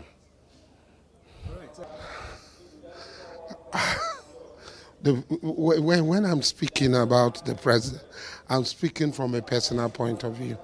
I will do everything, I can stake everything to make my father, in quote, succeed. And that is a promise I had given to myself and a promise I've given to him. Oil theft will be stopped. There'll be zero oil theft in the Niger Delta, inshallah. Thank you very much. Here you get. That's the deal. They've been making the deal with them since the time of Yaradua. Now only Obasanjo sent them to jail. Yaradua gave them very good money. And whenever that money is tackled, they will tell you, we are going to start bombing, we are going to start this and that. These are a bunch of crumb eaters. Now, I don't know, Princess, now you and who be John, I'll be waiting with that. Princess, if you see, Asari gets supporter too. You don't know. Say somebody will get money. In Nigeria, it doesn't matter how you make that money. Just make it. Is that not the rule? Make the money first. Now you won't kill people, make them first. Because now the same people, the same Nigerians that will defend you. Because the moment somebody start asking about or kind of start showing your criminal lifestyle and the rest of that, they say, leave her alone. Leave her alone. Is he the only criminal? When I left my program on the last time I was here, right? And we're talking about these rogues. And somebody was like, leave Emefiole alone. You this Mayegun. Is he the only criminal? Is he the only thief? Is he the first thief? As I want those salary, it is a war meeting. But it's just that we can't help it. A lot of you that are really mentally deranged, that love to defend your criminal leaders. It doesn't matter where they come from. They could be your Afa, they could be your Sheikh, they could be your Oba, they could be your Emir, or be your this or that. They could be your pastor or any of those useless people that you kind of worship, even when they commit all these crimes. I don't care about them. I just see you as mentally deranged people that love to defend their oppressors. So, I know that. Because the moment they start saying, they'll say, it's because of his enemy. The enemy at work. Do you know how many life Emefiole is changing? Do you know how many life of people that Asari has changed? That will not change the fact that he is the local terrorist that you don't like to call terrorist. Now that is him putting the entire Nigeria military, a corrupt military, which is true. the corrupt Navy, those who were supposed to love Nigeria, they swore to protect the territorial integrity of Nigeria. But guess what? They collude. They collude with those who are coming to kill you. They collude with those who wanted to take your land by taking your lives. They collude with those who are coming in to steal your crude oil. They collude with those who are coming to bring in economic policies that are going to keep you poor. They collude with them since they could get paid. Are you with me? So, yeah, we know that. And there is no way out of it, unfortunately. There is no way out of it. Some people are saying that make God just let the court save you. Are you joking? You have no court. There is no court in Nigeria. All you have is a showroom. Enjoy the entertainment. Enjoy the drama. Follow it. Don't lose your mind because you don't have any court. I'm sorry. I don't know. I just have to tell you. So Asari Dokubo is accusing the Nigerian military, the Nigerian Navy, of being so corrupt that they've compromised. And they came back and they said, Asari must tell them how they are corrupt. You know that kind of thing you read in the papers.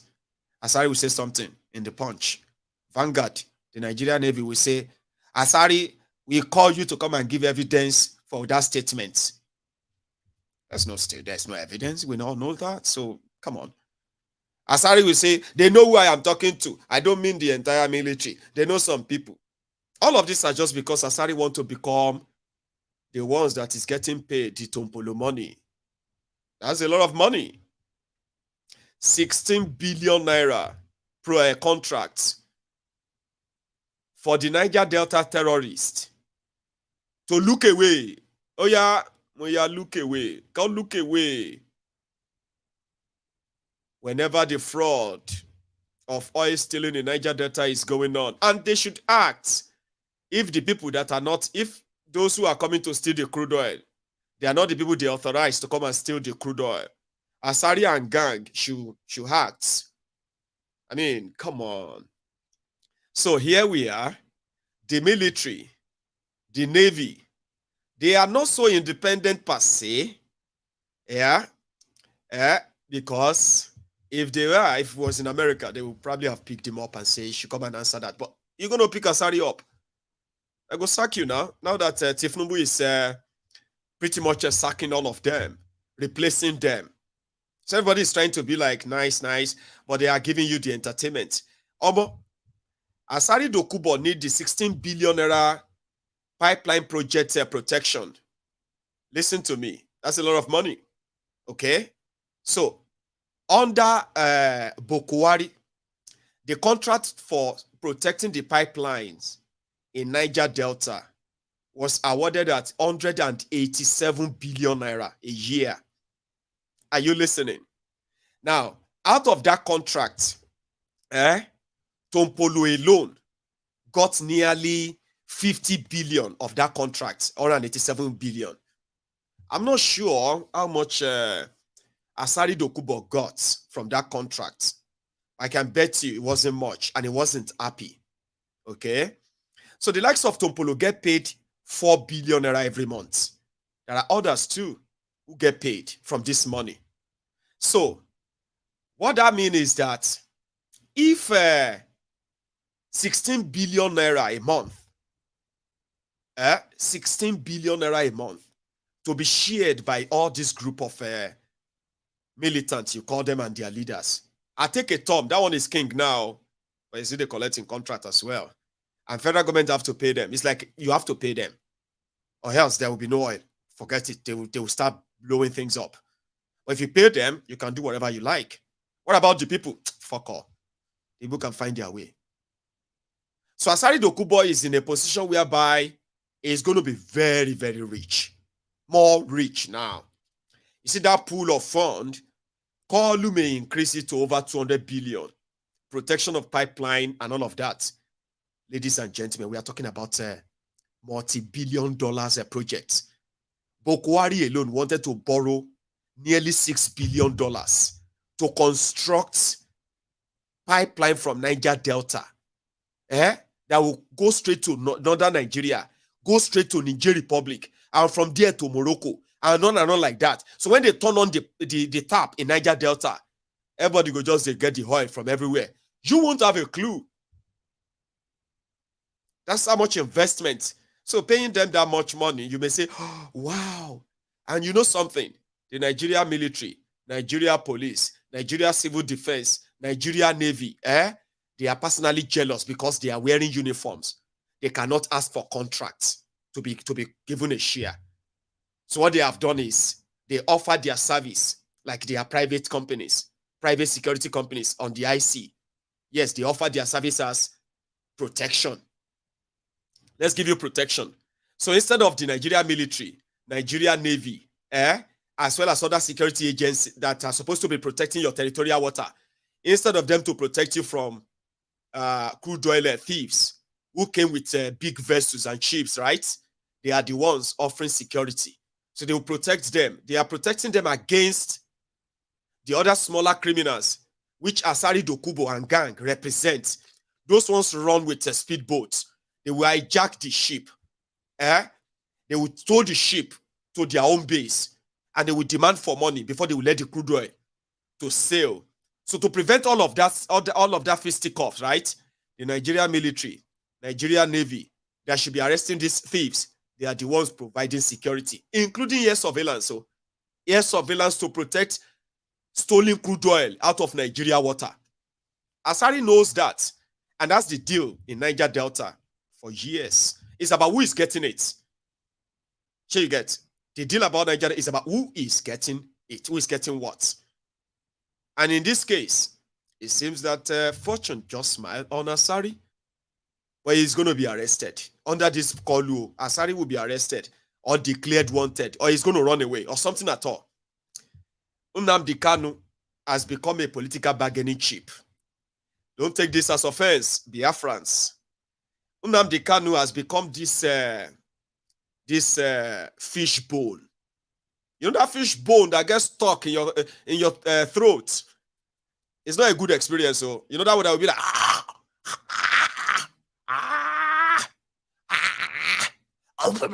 like you want to get it out, and then you're like you're gonna take it slow and say,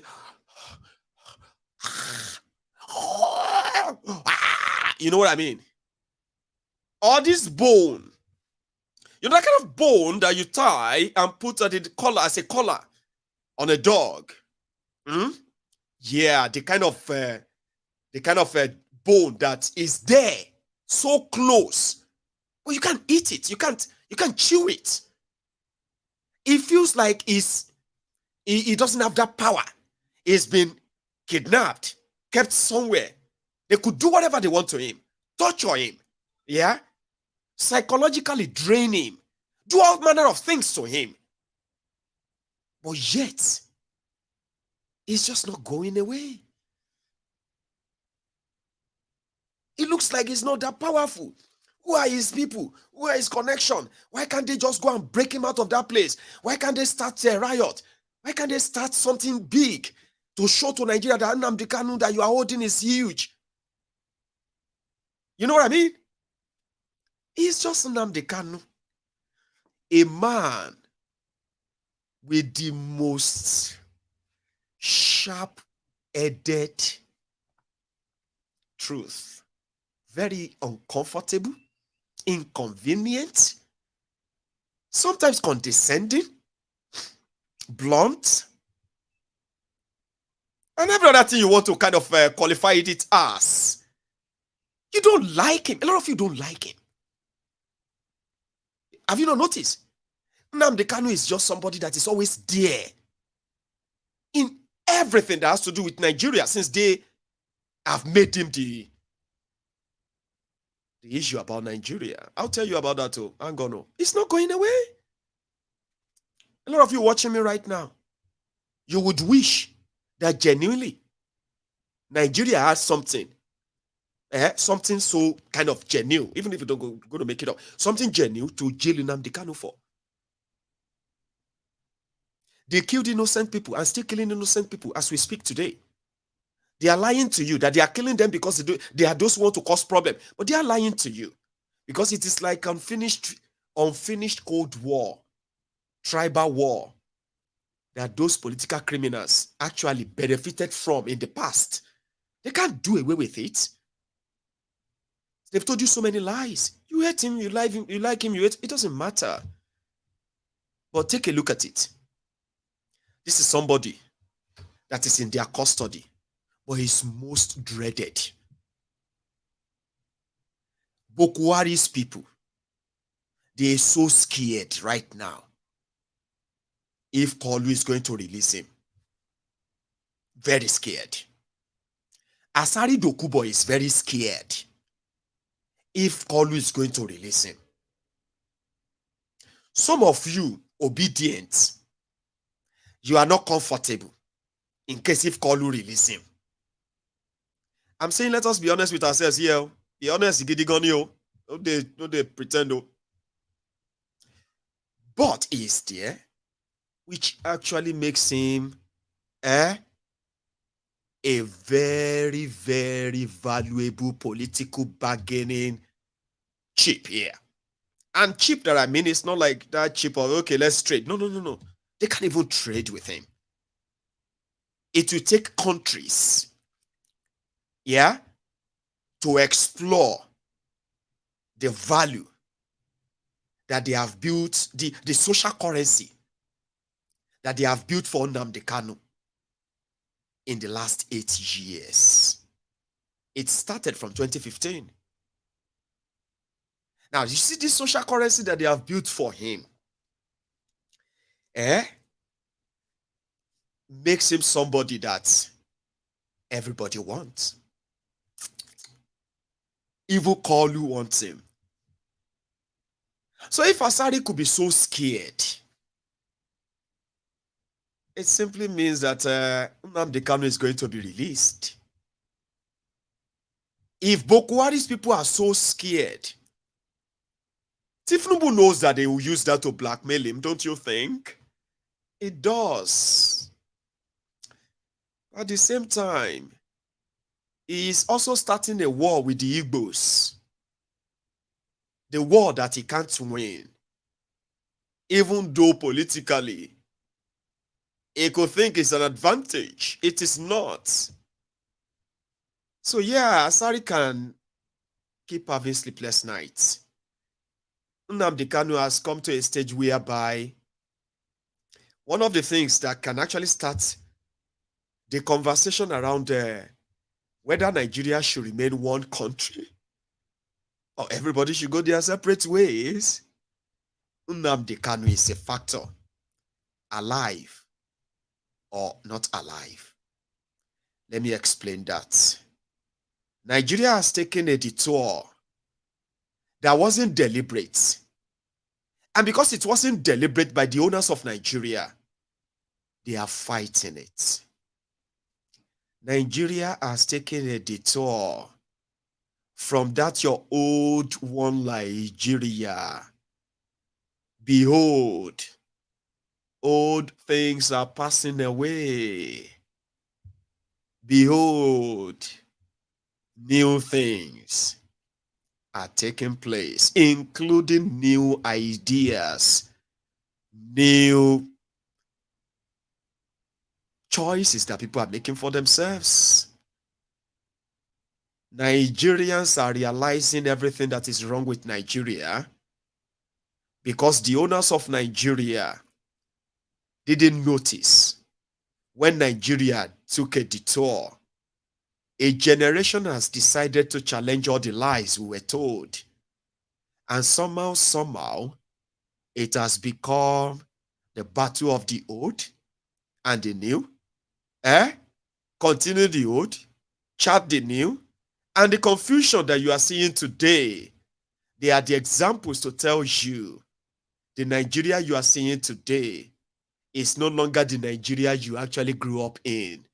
If you haven't noticed, yes, Nnamdi Kanu will be the reason why you are going to sit together and you are going to discuss whether we want to remain one country or we want to go our separate ways? Yes.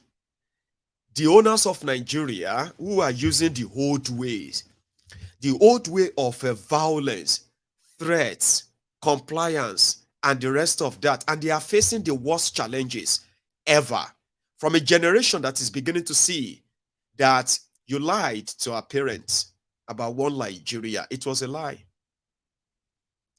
You lied to their own parents too.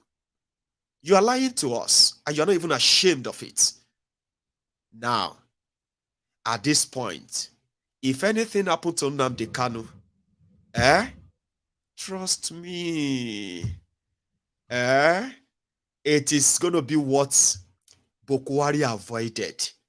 And you probably will use that to understand why Buhari, as dreaded, as evil, as lawless, as tyrannical and dictatorial as he was, he had no strength to convict Nnamdi Kanu. He was the one who wanted the Igbos to be taught a lesson. He was the one who went after the Igbos and their economic overview for 8 years. Nigeria is suffering economic collapse today because Buhari targeted the Igbos. That may sound so kind of shocking to you. Show why, Mini. Can't you see? The economic sabotage that they carried out, they knew those who this was going to affect, and the domino effect of all of that is going to be what they're going to be on the economy. They knew. The businesses and the lives they destroyed economically. I'm talking about in Target. They knew. So Nigeria is suffering this, and I bless the day that Buhari actually came on to open all our eyes. On the other part, the divisive politics, hateful politics that APC, Egbekegbe, represents is rearing its head continually in Lagos. By this time tomorrow, which is going to be on Monday, if you are watching this replay tomorrow, Monday, you will be watching a replay of what was already confirmed that will happen, which is Igbos and your businesses in Alaba. They will demolish them. Not just that. They are going to demolish all your houses. They're going to revoke all your CFOs. This is a state-sponsored policy. They're going to reject your children from being admitted into state school in Lagos. Listen to me. This is coordinated fascist-style clampdown. I am not saying this to make you... I have been saying it anyway. And I'm kind of here to remind you that it is not a projection anymore. It is already happening. Last week, some communities in Lagos are already sending a sort of a notification to people who are landowners, house owners in their communities to come and verify their document they gave to them before they built those houses. Or else, if they don't show up, to come and show evidence that the document they are holding right now about their houses is authentic. Listen to me. A lot of you have the state certified CFO.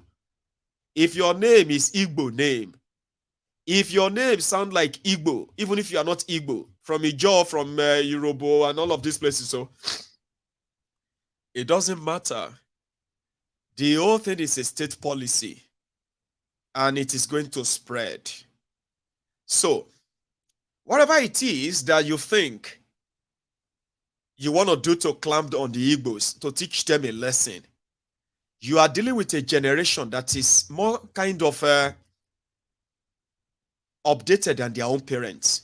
I don't know, say they are more smarter than their parents and the rest, because the people that had no real preparation for a shocking war, they held Nigerian army, British, intelligence, American intelligence, and the rest of all these powerful countries all over the world. They held them down for over 3 years. Hello? So I'm not going to say that you are smarter than them or not. I'm just going to say you are more enlightened, so to say, or you are more up to date than them. Today, you're not going to wait for a letter from Abiriba to Olu before you can know what is happening in Enugu. In fact, the rest of us who are outside Nigeria get to know what is happening in Nigeria even faster than those who are living in Nigeria on many occasions. So which simply means that you are dealing with a generation that if you call them out the way you are trying to exterminate them, which they have already read so many meaning to, they are done with Nigeria.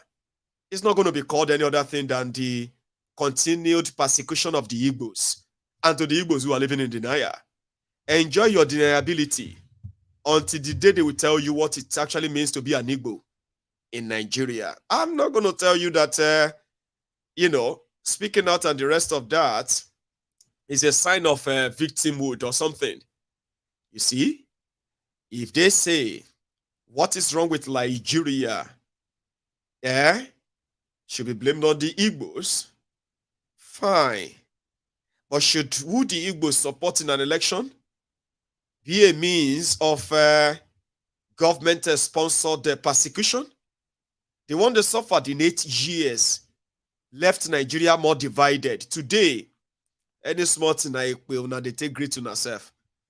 If this one say, this Peter Obi is this or that, other will come and say, like your useless father Abi. The other one will come and say, no, you people that come from the useless region of Nigeria. I mean, now they take great to yourself today. 8 years of Boko Haram. In 8 years, Boko Haram wasn't bold enough to publicly, okay, should I say, even the people that came from Boko Haram's part of Nigeria who felt like they were born to rule, they don't get courage to publicly tell the Igbos to go back to where they come from until Koolu came. Now they are taking it further. They will demolish your businesses. They will take over your houses. They will put marking on your shopping complexes. A lot of these people are already eyeing some of your properties. To them, it is payback time. They say they want to teach the Igbo a lesson. Unfortunately, I have done a series of programs on this to remind all of us that we have Yorubas, our own brothers and sisters, who are living and well established in the eastern part of Nigeria. They speak Igbo fluently. Their children, they are married to Igbos, and Igbos are married to them. But because of politics of Tinubu, Igbos versus Yoruba, and the Cold War that never existed, the likes of Tinubu are about to amplify it. It will start from Lagos, and it will be completed in Abuja. If you are in Alaba, I heard that you have already started moving. Divest your investments. Take your investment home. Sell that house in Lagos. Sell it now. Sell it to whoever can come up. Put all your whatever on there. Put them on sale. There's so much going on in Eastern Nigeria right now that needs so much attention. You have no idea what these guys have in plan for you. I mean, listen. Ordinarily, you will probably feel like it shouldn't be that serious or bad because they are now also going to be affected. Criminals don't think that way, especially if you have now laced it with political bigotry, ethnic profiling. The only advice I have for the non-Yorubas, begin to divest your investments. Begin to look for elsewhere that is going to really welcome you. If going back home is too far for you because of who you are and the life you have built around us, look for elsewhere, at least for now, outside Lagos. It is not going to end well. And these are just the beginning. I now report live from Alaba International Market, fancy and furniture section. Auto the table. I go to Alaba International Market na fancy and furniture section. And Ochicho Bodabo, Lagos State government, Gareba. Yeah, all the people known at this plaza, quick notice. Immediately quick notice. that demolition, now get demolition ever at any given time.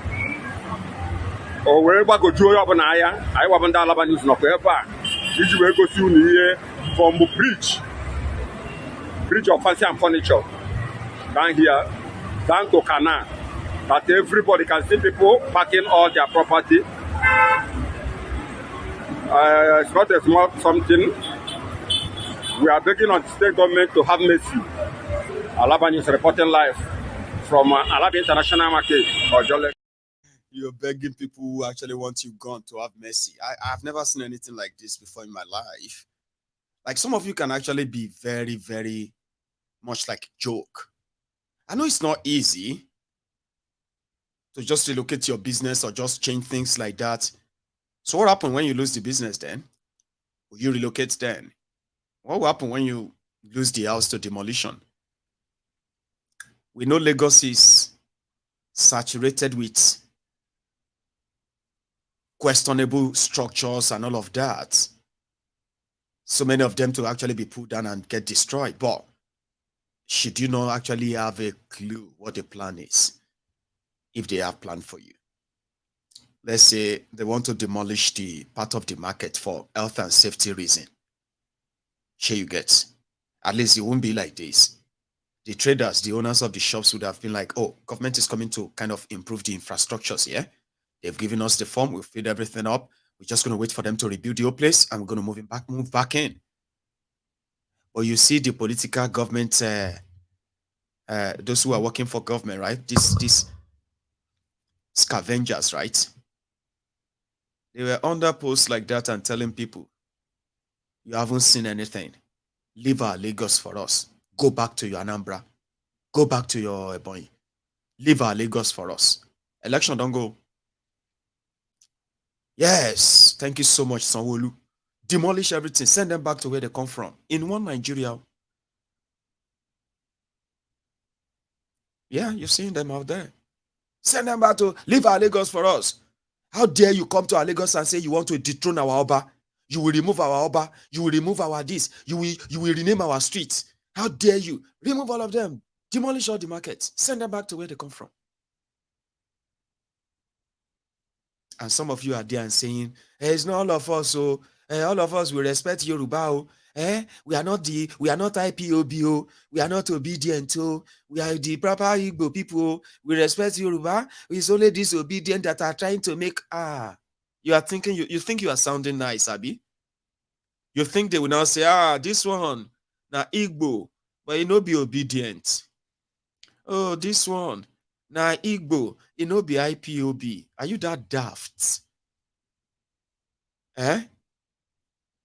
You are that daft, Abi? Like, they no love you for house, Abi? Like, let's even ask it to Igbo Kwenu. One name. One name. Tell me, they no love you for house? You are looking at charlatans, short-sighted freeloaders, hateful people that they are raised to hate you. And they were told that you were also raised to hate them. Do you understand how that psychology works? Okay. I'm a Yoruba man. Okay. And I have seen Igbos who have told me. I have seen people with Igbo names on my platform, who have said publicly that they told them that Yorubas hate them. Yorubas hate Igbos. Yes, they said their parents told them that Yorubas, they hate Igbos. So they will ask you, why do Yorubas hate us? Why do Yorubas hate all the Igbos?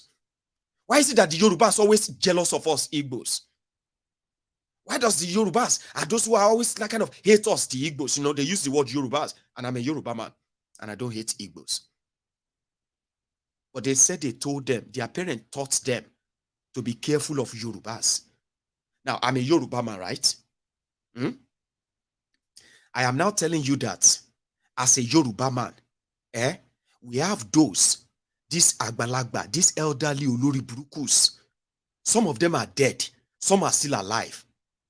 They trained young Yorubas.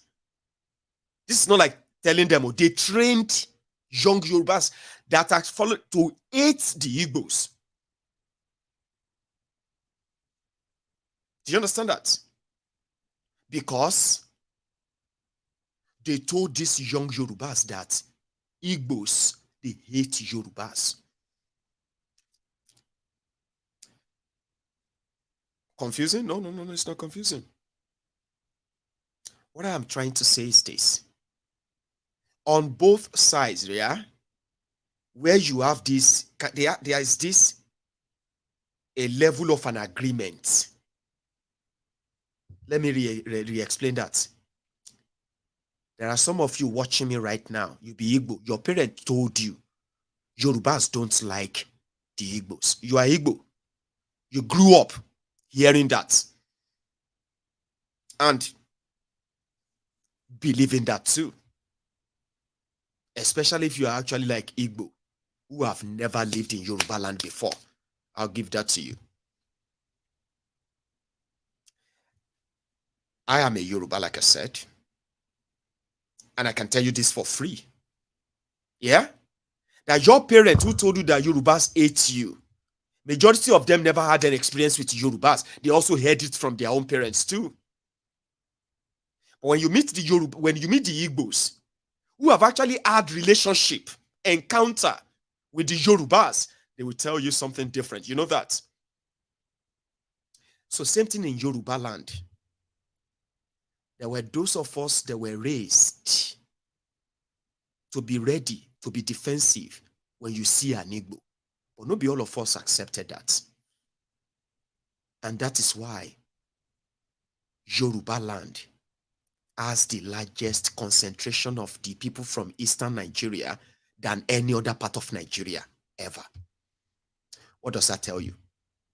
It says, even when we have those bigots within us, who always use that ethnic bait, there are people like you. There are people from Igbo land who have been taught that, yes, there are people in Yoruba land. In fact, they didn't say there are people. They said Yorubas hate you. So when they now found the Yorubas who have been trained to hate them, it just validates what their parents told them. So this is what they told me about Yorubas. So the point here that I am making is that there is an agreement on both sides. You have some Yorubas who actually believe truly that the Igbos hate Yorubas. Igbos hate them because they are Yorubas. If they are not, if they are somebody else, the Igbos will probably not hate them. Do you see the mutual mental agreement in both camps? You see, when these two mental illnesses are going on, from the Igbo side, from the Yoruba side, they are so loud that the reasonable Yorubas, the reasonable Igbos, who have been doing businesses, who have been raising families, who have been building relationship for decades, tend not to matter when we are talking about Igbos and Yoruba anymore. No thanks to the likes of APC, because today, if you are looking for people who don't like Igbos, where their bigotry, their hatred, and every other thing that you have associated with Yoruba today, if you are looking for them, you don't need to search much anymore. They are everywhere. I have some of them in my platform here. They are pro-Yoruba, like Yoruba toko. But when you mention Igbo people around them, it doesn't take long to smell their hypocrisy. Now them go, they sound like they love you. They go, they sound too nice. When you hear Yorubas who begin to sound too nice, finding some fancy words to explain to you why, he like Igbos, but he just doesn't like them because of this and that. Excuses and all of that. Those are the people who have been fed this. But somehow they know it is wrong. It is not right. The rivalry between the Yorubas and Igbos created by these political criminals, They only existed for political reason. None of them is in any way to show that the real us or relationship we have built for years. So if their politics now says that they should begin to target your businesses, target your homes, of course it's going to be like Yorubas are targeting your businesses. Yorubas are this, Yorubas are that. Do you really need to search for evidence anymore that Yorubas are this or that? No. APC, Egbekegbe is doing that already. So we, the Yorubas, that are completely against all this kind of politics, divisive politics that does nobody any good. We preached against it. We did our best. I did my best anyway. They gave us a name. Omoale Yoruba. Are you with me? That's what they call us. Omoale Yoruba, for telling them that the real Yorubas and Igbos that we grew up knowing, who have never had any reason to fight themselves or kill themselves or go after their own inheritance and all that, ever. The politics of 2023, the politics of APC, Egbekegbe, has now kind of created a new vista in all of this relationship. And they call us Omoale. They said we are not defending Yoruba land enough. They said the Igbos who want to take Yoruba land said they want to remove our Oba. They said the Igbos want to take over our land. They say a lot of things. But what they are not telling you is this. They felt that the presence of the Igbos threatened the slavish relationship that the Yoruba political leaders have enjoyed with the oppressed, enslaved Yorubas in the last 24 years. Somehow, an Igbo man is helping to raise that consciousness, move a political movement, and this is a threat to those who have enjoyed this privilege for so long. They didn't work for it. They didn't have to be responsible for it. They just wait for another election, pay some people up, shoot some people up, fake some figures, and swear themselves in, share the money, wait for another 4 years, dance around, build one road that is not going to be completed, and then, all those drama, irresponsible, not ready to be. So suddenly you're asking questions, you want responsible leadership. Because an Igbo man said he wants to be president. No, all the Igbos must leave. We can't let this happen. We are trying to build a feudalist system. Look at northern Nigeria. Who education help? Book is around. They are growing. They are doing mass wedding for the illiterates. They are begging. Their children are begging on the streets. They are living. God is providing for them. Why do you need education? Why do you need independence? Why do you want to? Ask for something right. Why do you want to corrupt the mind of the Yorubas from accepting their criminal leaders? Because they are Yorubas. They have the right to keep us enslaved. They have the right to keep us poor. They have the right to keep us, whatever they are doing to us as Yorubas. We are grateful. We are happy. How dare you try to change that? You, the Igbos. I beg you understand that. So we know it is not about the Igbos. It is not about the Yorubas. It's about their interest. That once tribal, ethnic, religious differences and all of those cards they play are no longer potent or relevant, they will lose their relevance. They will lose their control. Once they lose their control, Nigeria will not be one Nigeria as you see it anymore. It's going to be a different one. And they don't want that.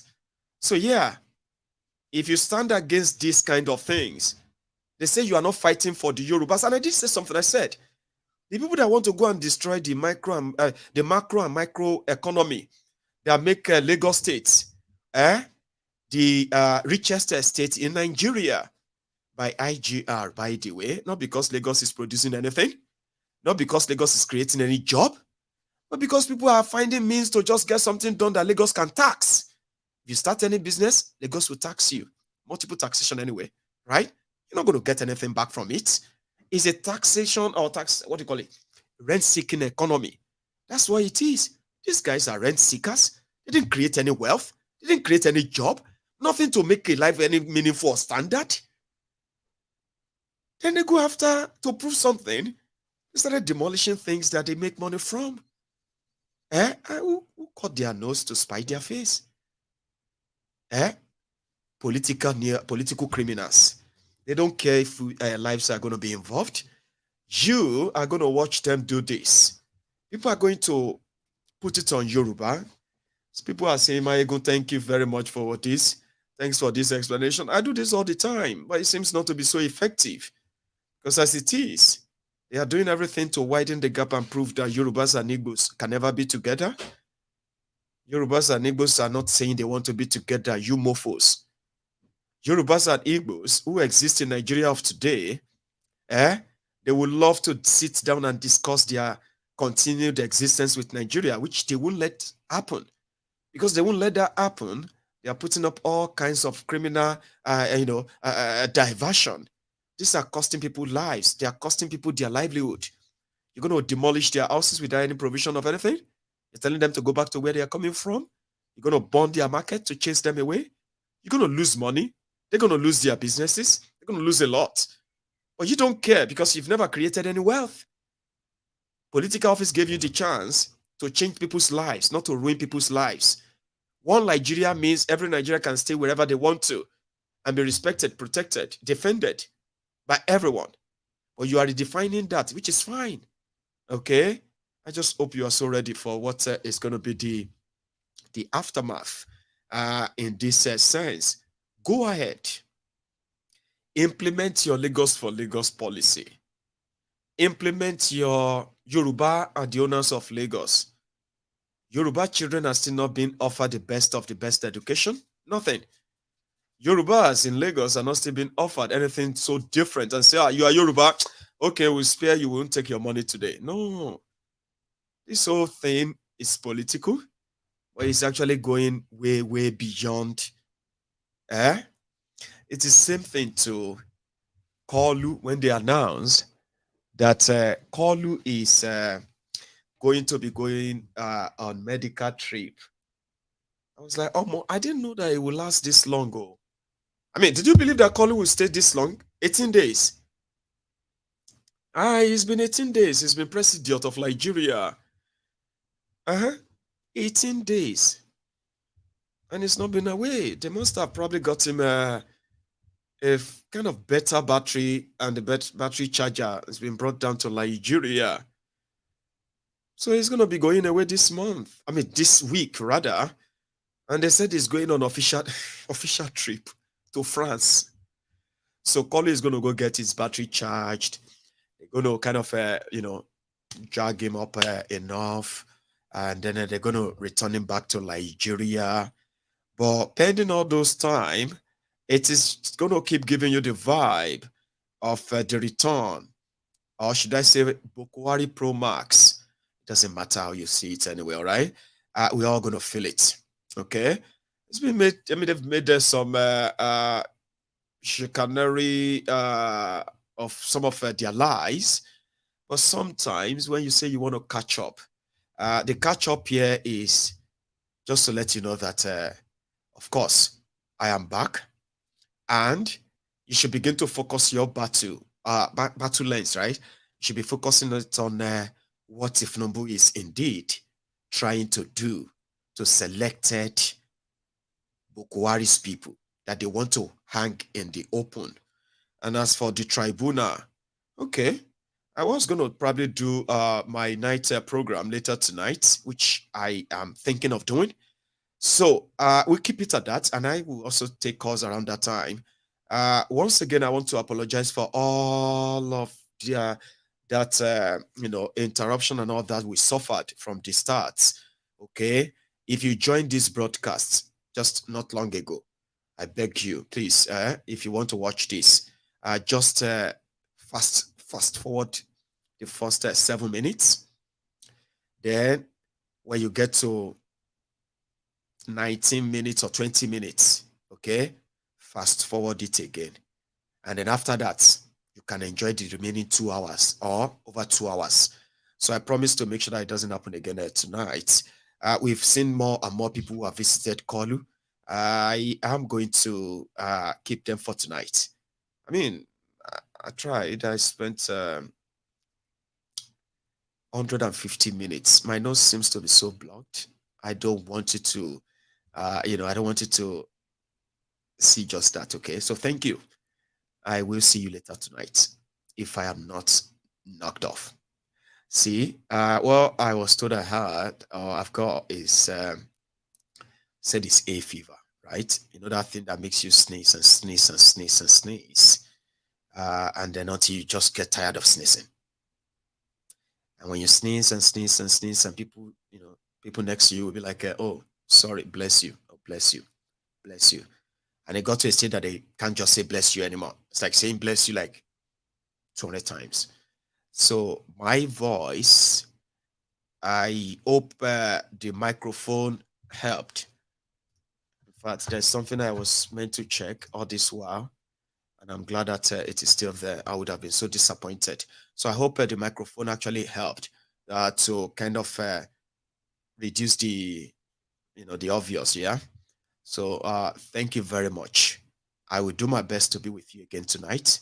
You see, 180 minutes is 3 hours. I have done 150 minutes. Okay, but I think I can do more, and I can call that my own comeback. Thank you so much for spending your afternoon with me on this Sunday. Like the broadcast, share it, subscribe to my channel as always if you haven't, and I will see you some other time. So thank you.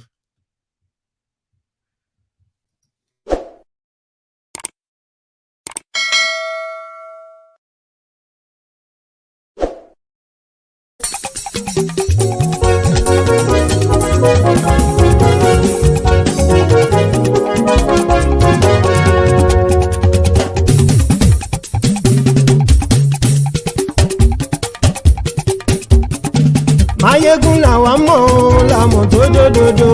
Mayegun Diary, Nayibi #1. Mayegun làwa mọ̀ làmọ̀ tó dòdòdò. Mayegun Diary, Nayibi #1. Mayegun ti dé o, ọ̀rẹ́ ará ìlú. Mayegun Diary, Nayibi #1. Lórí Facebook, lórí YouTube. Mayegun Diary, Nayibi #1. Gbogbo bó ṣe ń lọ ni Mayegun já wa sí. Mayegun Diary, Nayibi #1. Àṣírí ọ̀jẹ̀lú kì í bò níbẹ̀ o. Mayegun Diary, Nayibi #1. Bó bá ṣe eré, àní Mayegun máa wí. Mayegun Diary, Nayibi #1. Ó sì tún ṣe eré, wàá gbọ́ níbẹ̀ o. Mayegun Diary, Nayibi #1. Mayegun Diary, Diary political. Mayegun Diary, Nayibi #1. Godfatherism kò sí lọ́rọ̀ Mayegun. Mayegun Diary, Nayibi #1. Ẹ farabalẹ̀ sẹ́ o, kẹgọ́rọ̀ lẹ́nu o.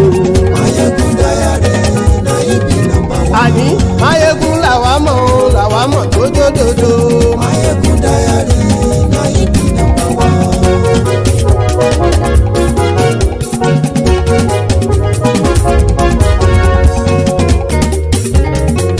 Àní ẹ̀sùn ràkì. Mayegun ti dé. Mayegun ti dé. Ọ̀jẹ̀lú ẹ̀sùn ràkì. Mayegun ti dé. Àní ẹ̀sùn ràkì. Mayegun ti dé. Lórí Facebook. Mayegun ti dé. Àní ẹ̀sùn ràkì. Mayegun ti dé. Lórí YouTube. Mayegun ti dé. Àní ẹ̀sùn ràkì. Mayegun ti dé. Bọ́ bàbá gbé wúrẹ́. Mayegun máa wí. Àní ẹ̀sùn ràkì. Mayegun ti dé. Ijó ìgbádìyẹ. Mayegun máa wí. Àní ẹ̀sùn ràkì. Mayegun ti dé. Bí pẹ̀sìdó bá rúfin o. Mayegun máa wí. Àní ẹ̀sùn ràkì. Mayegun ti dé. Bí gómìnà kówó jẹ. Mayegun máa wí. Àní ẹ̀sùn ràkì. Mayegun ti dé. Ọlọ́pàá tí ń gba rìbá. Mayegun máa wí. Àní ẹ̀sùn ràkì. Mayegun ti dé. Aṣòfin tí ń rúfin o. Mayegun máa wí. Àní ẹ̀sùn ràkì. Mayegun ti dé. Òpùrọ́ olóṣèlú. Mayegun máa wí. Àní ẹ̀sùn ràkì. Mayegun ti dé. Ọ̀jẹ̀lú ẹ̀sùn ràkì. Mayegun ti dé. Àní ẹ̀sùn ràkì. Mayegun ti dé.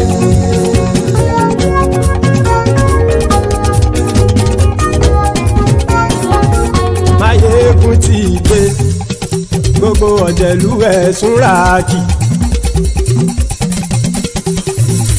Máyégún ti dé gbogbo ọ̀jẹ̀lú ẹ̀ súnra kì. Ṣùgbọ́n ní bá ti ṣe èyí tó yẹ kí wọ́n ṣe ọmọ bá dèrò ní fi wọ́n níran o. Máyégún ti dé gbogbo ọ̀jẹ̀lú ẹ̀ súnra kì. Máyégún ti dé gbogbo ọ̀jẹ̀lú ẹ̀ súnra kì. Ṣùgbọ́n ní bá ti ṣe èyí tó yẹ kí wọ́n ṣe ọmọ bá dèrò ní fi wọ́n níran. Wọ́n fowó bẹ́ẹ̀ o Máyégún ó sọ pé wọ́n ò bẹ́ẹ̀. Wọ́n fowó bẹ́ẹ̀ Máyégún ó sọ pé wọ́n ò bẹ́ẹ̀. Oníkan ṣáàtì ṣe èyí tó yẹ kí wọ́n ṣe fáwọn ará ìlú tó gbé wọn débẹ̀ o. Máyégún ti dé gbogbo ọ̀jẹ̀lú ẹ̀ súnra kì. Máyégún ti dé gbogbo ọ̀jẹ̀lú ẹ̀ súnra kì. Ṣùgbọ́n ní má ti ṣe yìí tó yẹ kí wọ́n ṣe ọmọ bá dẹ́rọ̀ ò ní fi wọ́n níran. Kì máa yí ṣeré ọ̀rọ̀ yìí kì í ṣẹ̀fẹ̀. Kì máa yí ṣeré ọ̀rọ̀ yìí kì í ṣẹ̀fẹ̀. Ẹni bá ti lè lẹ́bọ̀ lẹ́rù o ọmọ bá dèrò kàṣàyè tú wọn síta. Máyégún ti dé gbogbo ọ̀jẹ̀lú ẹ̀ súnra kì. Máyégún ti dé gbogbo ọ̀jẹ̀lú ẹ̀ súnra kì. Ṣùgbọ́n ní bá ti ṣe yìí tó yẹ kí wọ́n ṣe ọmọ bá dẹ́rọ̀ ò ní fi wọ́n níran. Tẹnitẹni ọmọ Máyégún ọ̀rẹ́ ara ìlú mọ̀mọ́ ni mo fọlọ́hún sọ ẹ̀ bá kìlẹ́bù. Lóòótọ́ olódodo ìlú ọ̀tá ìlú mọ̀mọ́ ni ìwọ ṣá máa ń ṣọ́ra kò sì mọ́ bẹ̀rù. Bọ́tà ń lè rí bóníṣègùn lé káwọn mọ̀mọ́ fi ṣera wọn ni ó ti dẹrùn tí wọn ò gbọ́dọ̀ sì mọ́ bẹ̀. Èèpo ọ̀bọ lọmọ bá dérò tàjẹ́ ò gbọ́dọ̀ jẹ́ ó ti dọba lórí àbínú ẹni kò sì mọ́ bùyà. Àìsíwọ́lu ní ẹnìkẹ́ ìgbódì ẹyin lábàrá o ó kó ẹni tó bá dán o àkàmù. Máyégún ti dé gbogbo ọ̀jẹ̀lú ẹ̀ túnra kì. Máyégún ti dé gbogbo ọ̀jẹ̀lú ẹ̀ túnra kì o. Ẹni bá ti ṣe yìí tó yẹ kí wọ́n ṣe ọmọ bá dèrò òní fi wọ́n níran o. Máyégún ti dé gbogbo ọ̀jẹ̀lú ẹ̀ súnra kì. Máyégún ti dé gbogbo ọ̀jẹ̀lú ẹ̀ súnra kì. Ṣùgbọ́n ní bá ti ṣe yìí tó yẹ kí wọ́n ṣe ọmọ bá dẹ́rọ̀ ò ní fi wọ́n níran.